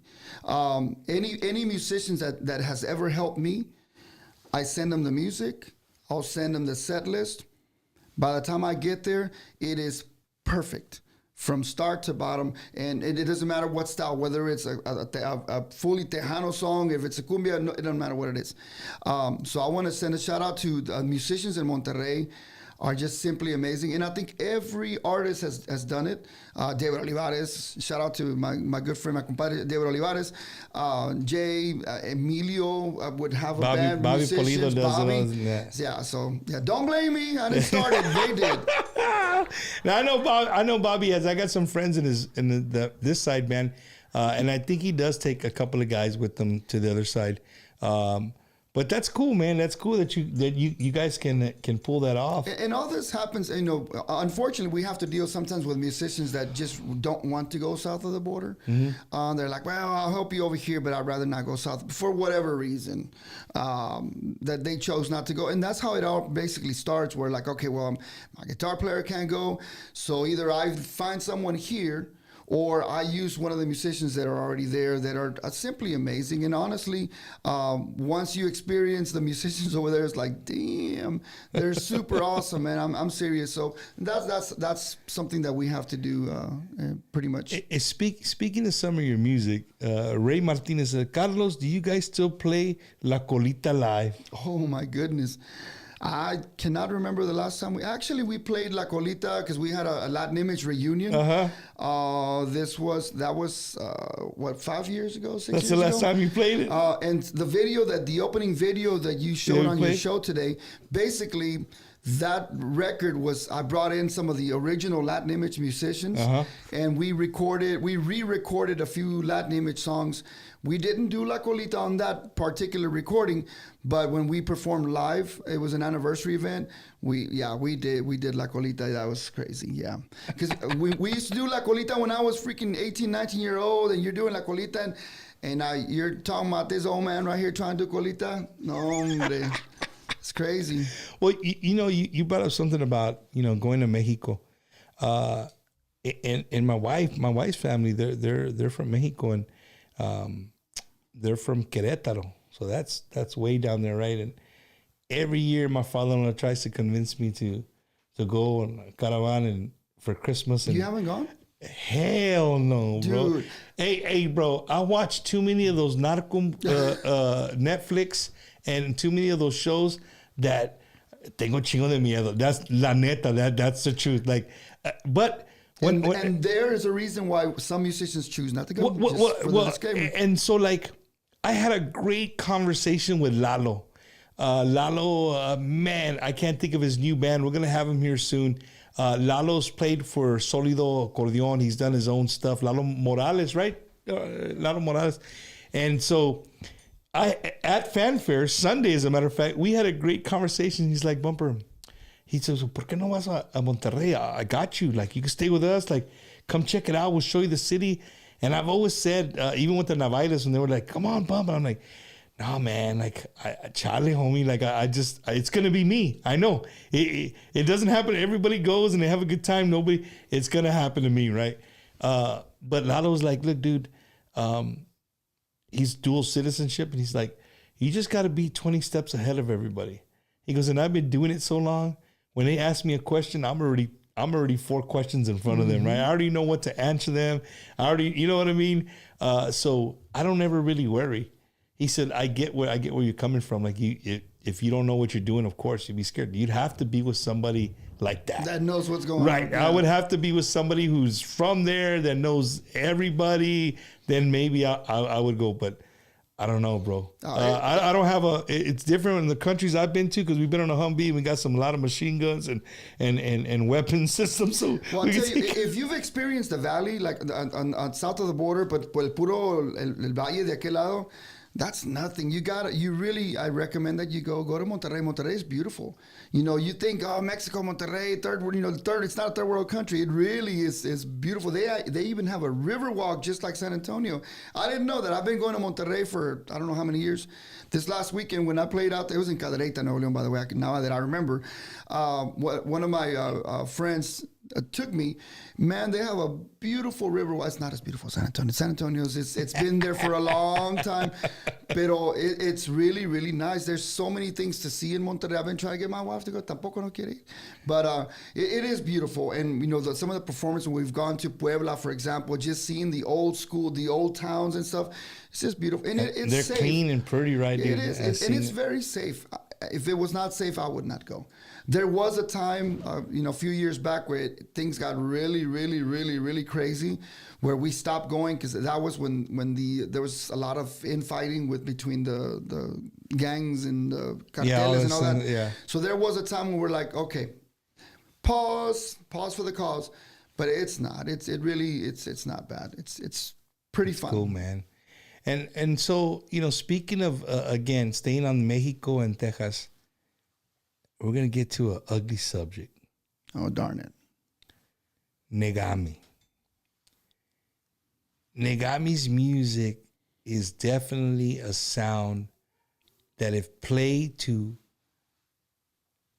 a predominantly all Tejano fan base, I would bet you to say that probably 60 to 70% of them would hear Negami's music and say, that's not Tejano. Mm-hmm.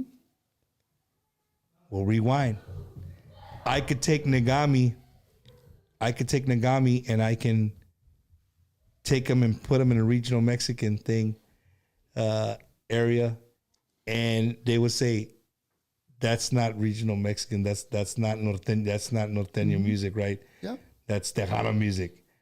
So you literally fall in one of those categories of damn if you do and damn if you don't. Absolutely. But here you are, almost 40 years in the business, right? Yeah. 26 years of doing Negami.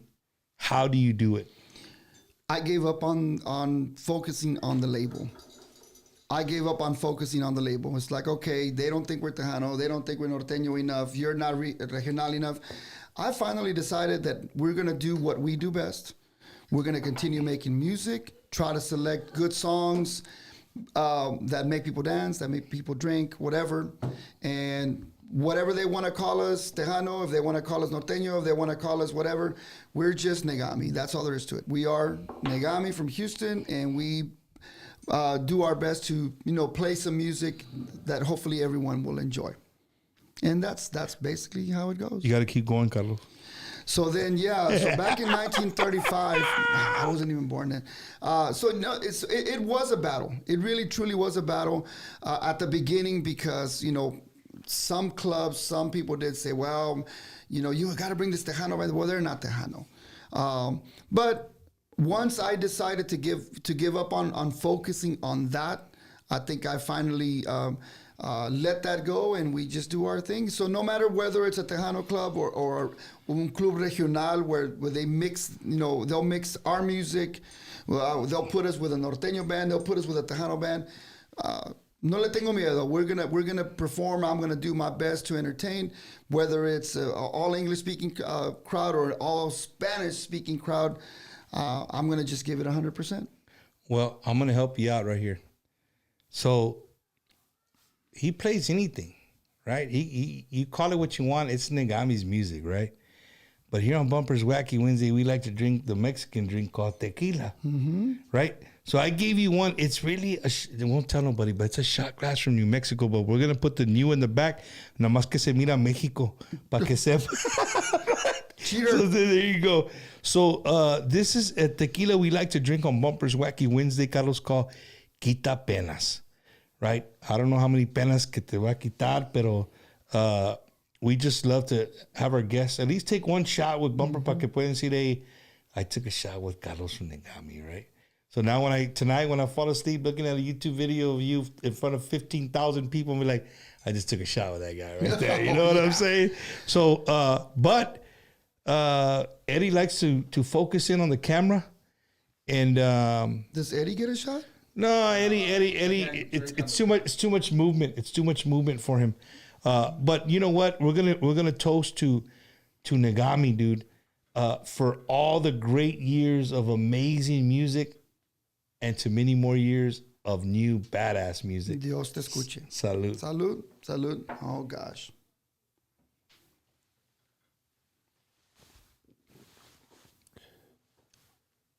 Hey, you sure it's not water? That's probably bad for me to say that because they're going to think I'm an alcoholic. This is really good. It's really good. So now when you go to Monterrey, tell your friends, hey, I'm not leaving here until one of y'all put me a bottle of Quita Penas. What's it called? Quita Ropa? Oh, Quita Pena. So, oops. Wrong again. You do a few of those, it might quita un poquito de ropa, you don't want no man. Quita Ropa around here.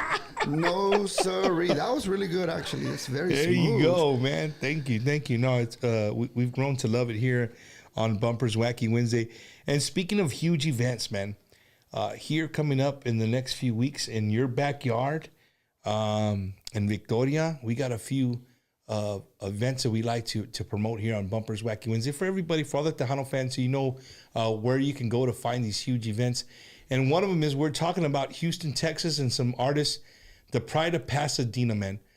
40th anniversary for La Fiebre Fest right there in Pasadena, Texas, celebrating 40 freaking years, man. And I'm trying to find where, there it is right there. Check this out. Leave it right there, Eddie. This is going to be the first time ever. They're going to have, and that show right there, they're going to have 3 conjuntos on one stage at the same time. You were just talking about this, Carlos. Yes, sir. Mano a mano, Los Arcos Hermanos Peña, Lázaro Pérez, and the Conjunto Cats. That's going to be a show to watch. Yeah, for sure. And let me tell you guys, I've been to a Conjunto shootout in Milwaukee, and there was some heavy hitters. And Zeke held his own. So I got my money on Conjunto Cats. Jerry, I love you there, Los Arcos, Lázaro.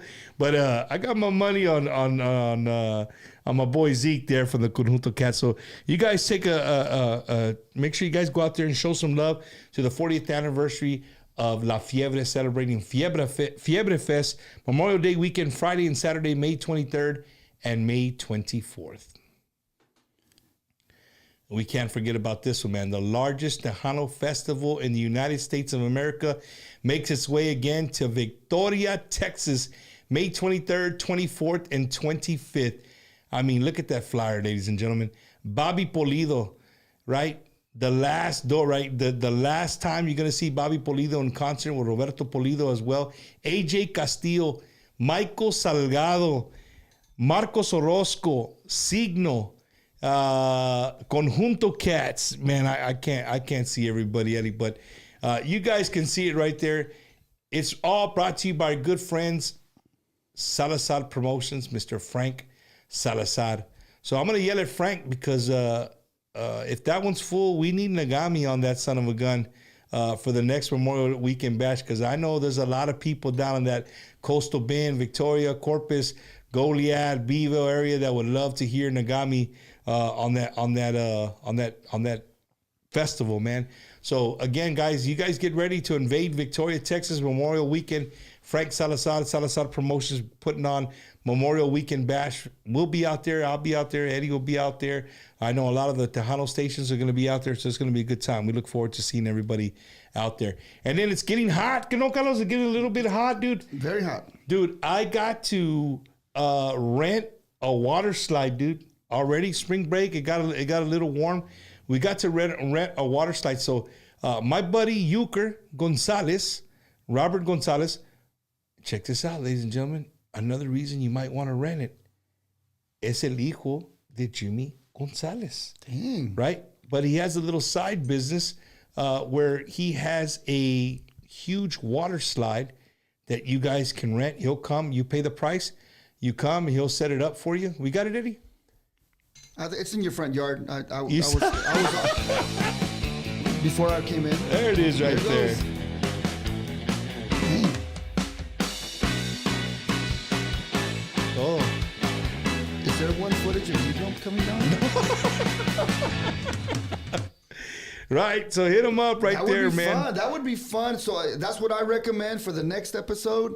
We're gonna have footage of Bumper going down that slide. Me and you, Carlos, we can race. Oh hell no! This is your show. Your show. So I think we need to make that happen. That's what I'm talking about, man. But un saludo, thank you to Euchre, man. Again, the water slide. If you guys need a water slide, hit me up. I will send you his way, and he'll come and deliver it again here in the San Antonio area. Of course, don't call from Milwaukee thinking he's gonna go and set up the water slide. It'll cost you about $3,000. Hey, and going back to the Fiebre Fest, for the next 5 days, ladies and gentlemen, for the next 5 days, you can go on EventMania, QMP, and you can get your tickets for $10 for the next 5 days. It's been doing it for 10 days, but for the next, you got 5 more days left, you can get your ticket. All right. That's awesome. Yeah. Here we like to promote everything, bro. Everything that's going on at Tejano, get everybody out there. That's exactly what it's about. Involved. Yeah. But I want to call out the promoters, man. I'm kind of upset. Now, I'm sitting here talking to Carlos, and Eddie's a big Negami fan. I'm a big Negami fan. Like, me and Eddie, in the beginning of the year, we sat down and we're like, okay, we've had all these artists on the show. And we've had a lot, Carlos. 5 years, 52 weeks in a year. Wow. Times 5. That's a lot of artists, right? Very much, yeah. You know what I mean? And so there's still some out there that we have. You would think Tejano's small enough that we got everybody. We haven't. There's still a lot of artists out there. And so we were talking, and he's like, "Hey, bro, what about Negami?" I'm like, "Hell yeah! You got again. Our circle, right? Our circle's here, a little bit of the valley, not too much in Houston." I think the only people I really touch out of Houston are the 1000s. They're DJs. And salutes to the 1000s. Yeah. So he said, I can talk to Carlos Negami. I'm like, bro, but he has his own podcast. I don't know if they'll feel like it's like you're a CBS reporter and you're gonna go talk on Fox. You know what I mean? I don't know if you would do that. But you accepted, bro. And when he told me, he's like, hey, Carlos said he's down. I'm like, hell yeah, we're gonna have Negami my here. podcast. Yeah, no, definitely, dude. If I can bring Eddie, I'm going. Of course. All right. Of course. Actually, Eddie, you can invite him. He's good. He's good to come. No, we'd love to have you guys. And speaking of podcast, Carlos, how did you get into that, bro?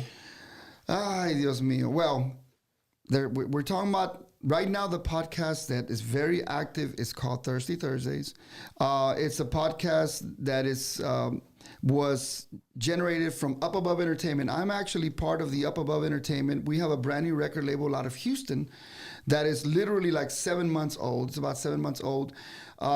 We have a state-of-the-art studio. We're talking about over $2 million to build.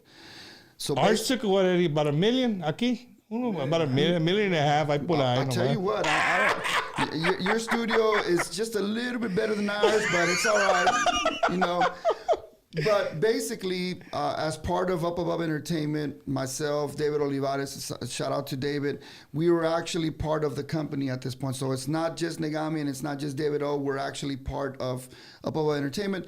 So in order to build the company and build some of our social media, they wanted us to have a podcast. So we have a podcast that's called Thirsty Thursdays. It airs every Thursday on Up Above Entertainment. You're allowing me to promote another podcast. Yeah, I love it. So that's how that came about. So our podcast it's a 30-minute podcast, and we have different guests. We had Elsa Garcia just come to our podcast 2 weeks ago.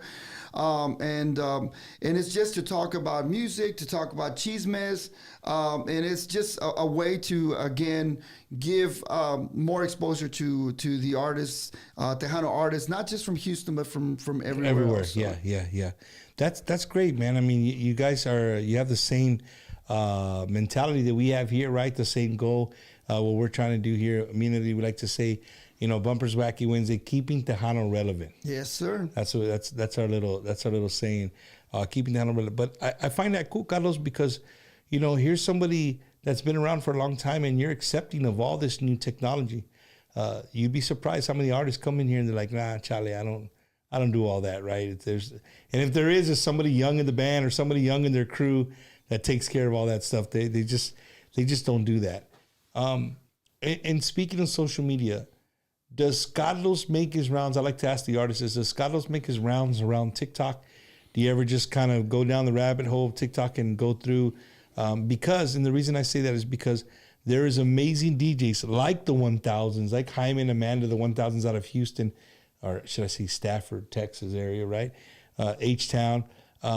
You got all these internet radio stations, but specifically speaking on TikTok, you have DJ Ray, you have DJ Sip from DJ Sip out of Houston. Yes. There's awesome DJs, man. There's a lot of radio stations that go live, on their TikTok. Does Carlos from Negami ever go through and give them some shout outs and tell them that you're listening? I do it quite a bit, and I enjoy doing it. I enjoy the music. Everyone has such a good show. Everyone you mentioned, Sip's a good friend of mine. The 1000s, they're so entertaining. And I love it when I'm on TikTok and I go and I'll land in there and I'll send a shout out, and right away they're like, "Hey, Carlos," and of course they start playing my music. Yeah. I don't do it for that reason, but you should do it for that reason. I mean, I know. In here, you're gonna say you don't do it for that reason.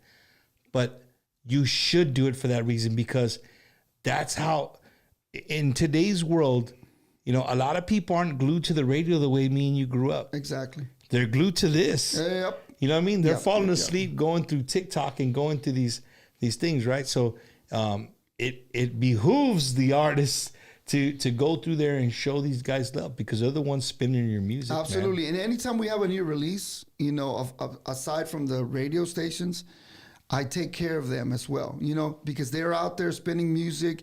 They're out there hours at a time, showcasing some of the new artists, and we appreciate that, and every little bit counts. So we have our list of different online radio stations that we send our music out to, because we appreciate every single person that takes their time to promote Tejano music or just promote music in general. So shout out to all of those online radio stations that put in the time and the effort to help music and help new bands build their music catalog as well. No, for sure, man. And, again, Carlos, Negami needs, it deserves to be played on all the airwaves right now. It really does. Dicen por ahí, like that's of course that's a classic, right?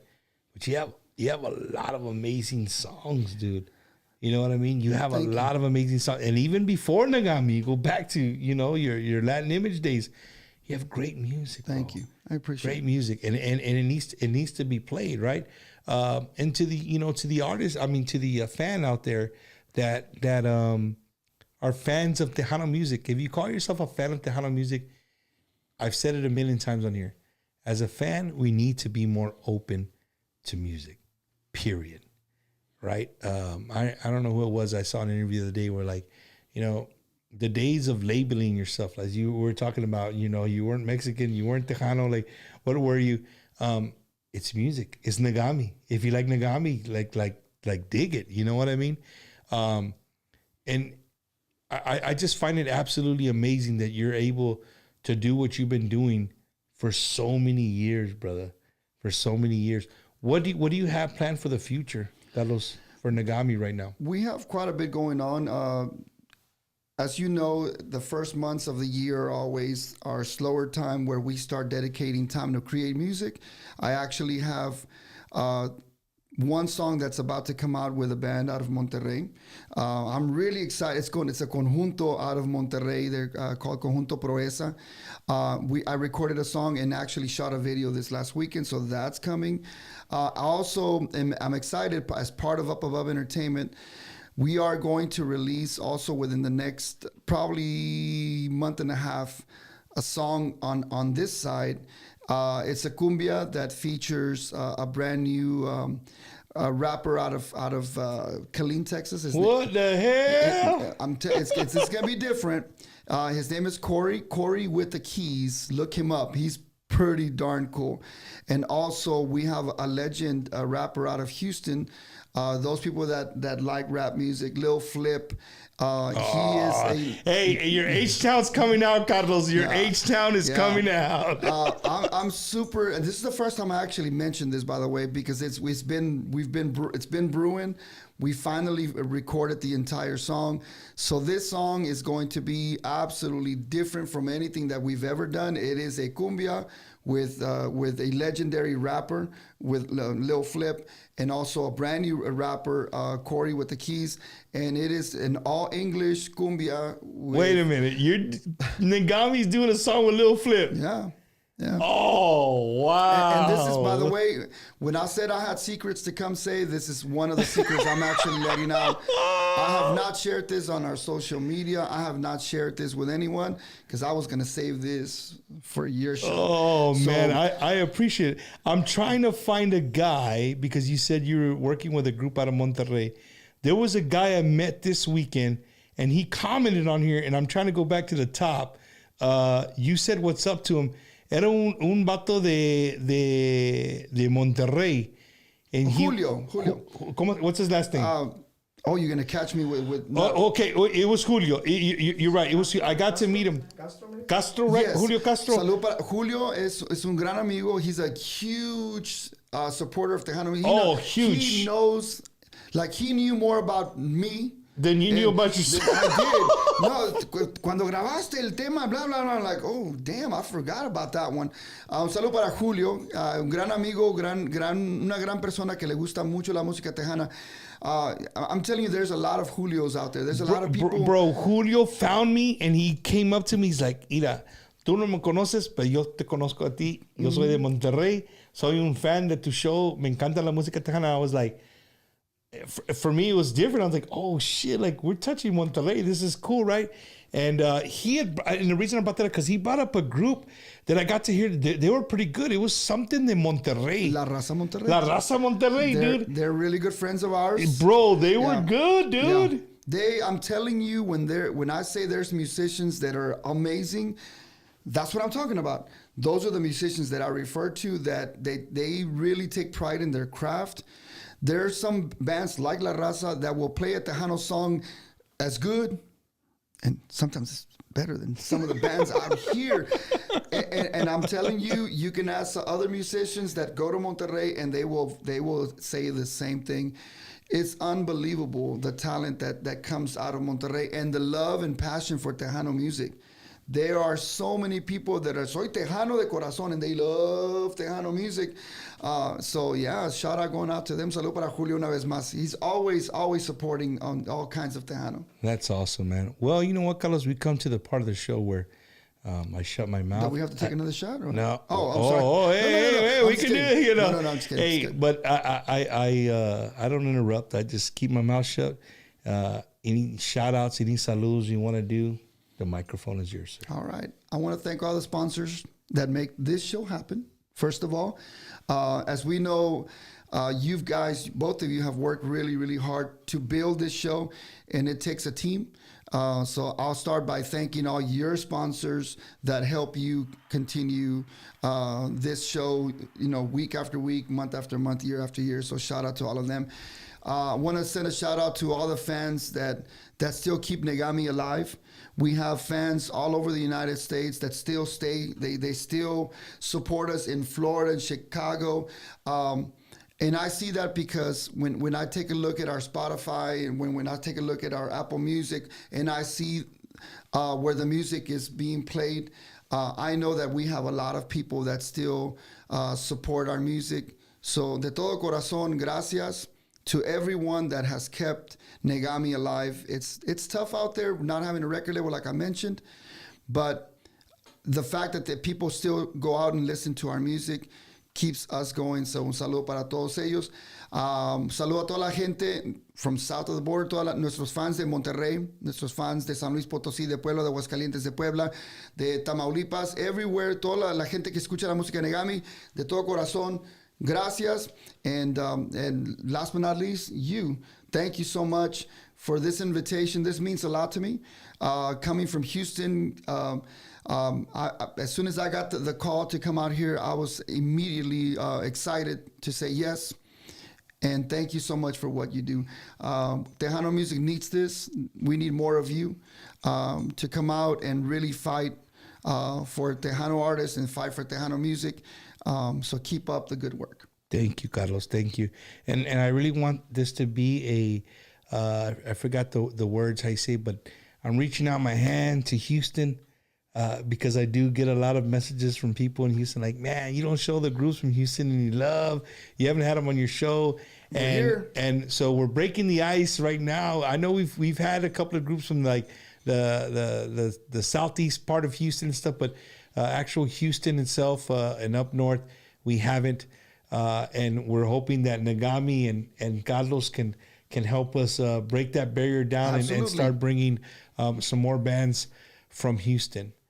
And, you know, he had a little secret, and me and Eddie have a little secret for you guys. Oh, goodness. I told you guys to stay tuned all the way to the end of the show.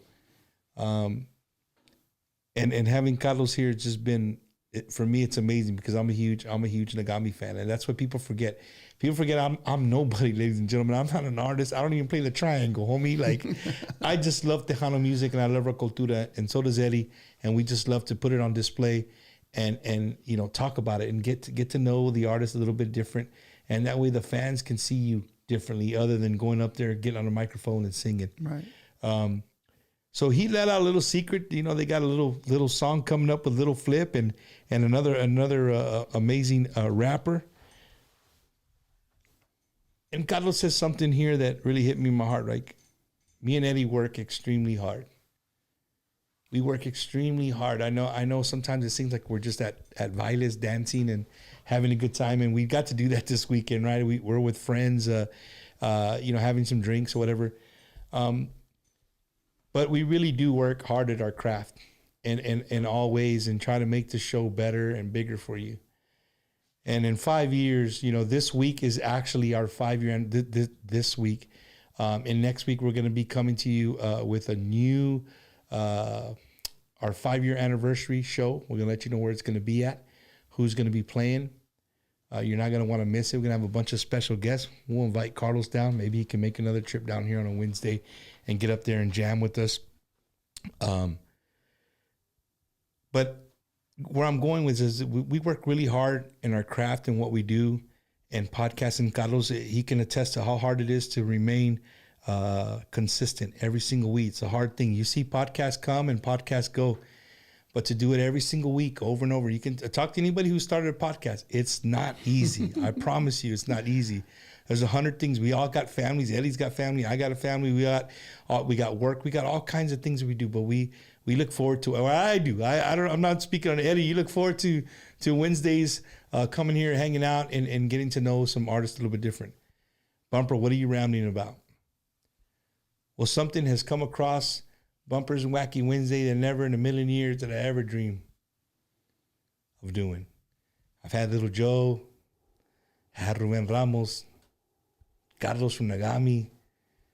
I've had some legends here, man. Gary Hobbs, David Lee, Jay Pettis, Shelley's, Staffs, L's. I can just go on and on and on and on and on and on. But there's one group out there that just kind of floats around, and then, you know, when they come to Texas, they sell out anywhere they go. They go to Mexico, they sell out anywhere they go. And as we work, you know, we're always looking to get new people on the show and to bring you new interviews. And lo and behold, next week, it's going to be a big one, ladies and gentlemen. Tomorrow when we share the flyer, we hope that you guys go out there and share it as much as possible. We'd greatly appreciate it. We're going to have 2 shows next week. We're going to have a show on Wednesday and a show on Thursday. So look forward to that Wednesday and Thursday. But ladies and gentlemen, next Wednesday, tell your comadre, your compadre, whoever, Carlos, tell all your people in Houston, tune in next Wednesday right here on Bumpers Wacky Wednesday. We're going to have some pieces of a group Carlos loves, I love, everybody loves. right? We're going to have El Tío here live with us in the studio. If you guys know who El Tío is, then you know what I'm talking about. We're going to have El Tío René from Grupo Intocable. So, those of you guys know I'm a huge Intocable fan. So, next week, Intocable right here. René is going to be with us from Grupo Intocable right here on Bumpers Wacky Wednesday. We look forward to that. So, make sure you tell all your friends. I'm ready. I'm ready for it, man. We're going to have a good time. So the Theo's going to be here with me and Eddie having a good time on Bumpers Wacky Wednesday. And we hope you guys spread the love for us. We greatly, greatly appreciate it. And then we're going to have Danny Ortiz Thursday on the 27th. So look forward to that. So, yeah. Pieces of Intocable here next week with Bumpers Wacky Wednesday. So, yeah, we're growing. Ahí vamos, Carlos, como dicen, right? Ahí vamos, ahí vamos. Yeah, man. Thank you. And before we get off, Carlos, I honestly, man, I want to tell you, thank you, brother, from the bottom of my heart for making your way down from H-Town here to San Antonio to be with us on Bumpers Wacky Wednesday. To everybody out there, man, make sure you guys go out there and support Negami, all their music. Go, if you haven't heard Dicen Por Ahí in a while, hey, go play that son of a gun. Matter of fact, Carlos, I hate to put you on the spot, dude. Can you sing a little piece of it if we play it in your ears? Of course not. Yes, of course. You got to you got to put it in your ears. Eddie, can you spin them up or no? Which one? Dicen Por Ahí, you can spin it up. If not, I'll do it a cappella. No big deal. Oh, no, we want to have pa que pega. You know what I'm saying? Hell yeah, brother. Keep up the great work from one that's been with you from day one. Gracias, Sergio. Thank you so much. Un saludo to Sergio Barbosa watching out there. Never to be denied. Échale. You know, Hector, you got it. One of our biggest fans, Hector. Thanks for all you do for us, bro. No, you're very welcome, Mr. Espinosa. We got Eddie. El DJ. Come on, DJ Lightning. Turn it up, baby. Eddie was a DJ in his former life. Oh, really? No, in this life, he was a DJ. In his former life, I'm like, jodida. Dang, Eddie. Hell yeah. Uh-oh. Actually, you know what? I can do it. You can do it? Okay. So Eddie's gonna get the accordion out and just play. No. I know what he's he's trying to do. He's trying to take off the things from the song because he has all that crazy stuff on his phone where he can do all that stuff. That's what he's trying to do. You got it? Let me see. I've never heard this one, so we'll find out. So you're just gonna play without hearing it? We're all gonna be hearing it. What if it's the wrong? What if it's the wrong song? Hey, we'll blame Eddie. It's not on me. Wrong You, song. Carlos. Yeah.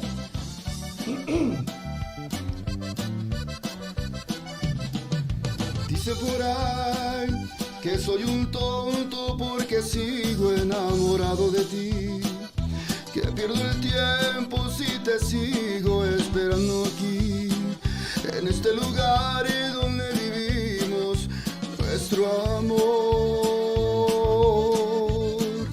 Dicen por ahí que es una lástima que siga yo aferrado a ti, que tú no vales esta pena que yo sufro por ti, y que ya es tiempo que me busque un nuevo amor. Pero les digo yo que nadie me interesa más que tú, que te sigo adorando y que te esperaré, porque yo sé que un día volverás. Pero les digo yo que sé que todavía me amas tú, porque me lo juraste y yo creo en ti, por eso sé que un día volverás.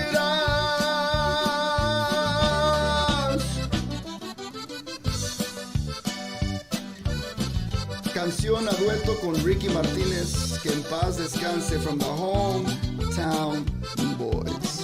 Yes, sir. Pura acordeón. You play good air accordion, bro. It's pretty good.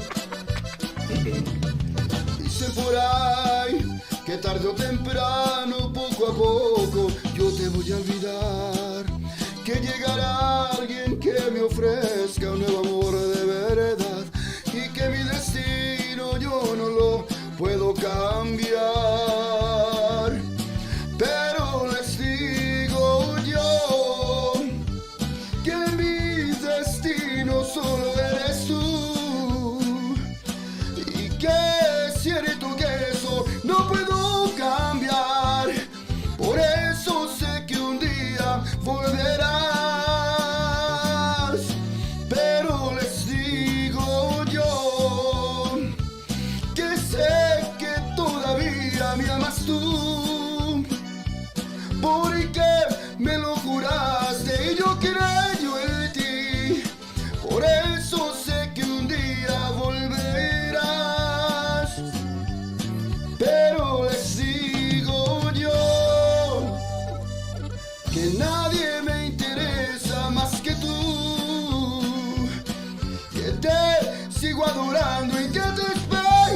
Follow us, check us out. Esa canción se llama Dicen Por Ahí, off of our very, very, very first album, featuring Ricky Martinez from the Hometown Boys. We are Grupo Negami from Houston, H-Town. Carlos, thank you so much. You left me with a smile from ear to ear. It's amazing to hear you sing right next to me in our home, in our studio. Thank you so much. Ladies and gentlemen, make sure you guys go out there, support Negami wherever you will see him. And me and Eddie going to be out there helping you this year with that Christmas drive. We're going to be out there. We're going to promote it, and we'll be out there to help you. Literally, Carlos, you gave me chills in my arms to hear that song live right here. Eddie, great job. People were just like, it sounds super badass. Awesome DJ. He knocked it out. So don't forget, ladies and gentlemen, El Tío René from Intocable right here next week on Bumpers Wacky Wednesday. We'll see you guys. Peace. Have a great weekend. Good night.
Hola, yo soy Luis. Soy Joey. Y somos el grupo Loca Pasión. And keep watching Bumpers Wacky Wednesday.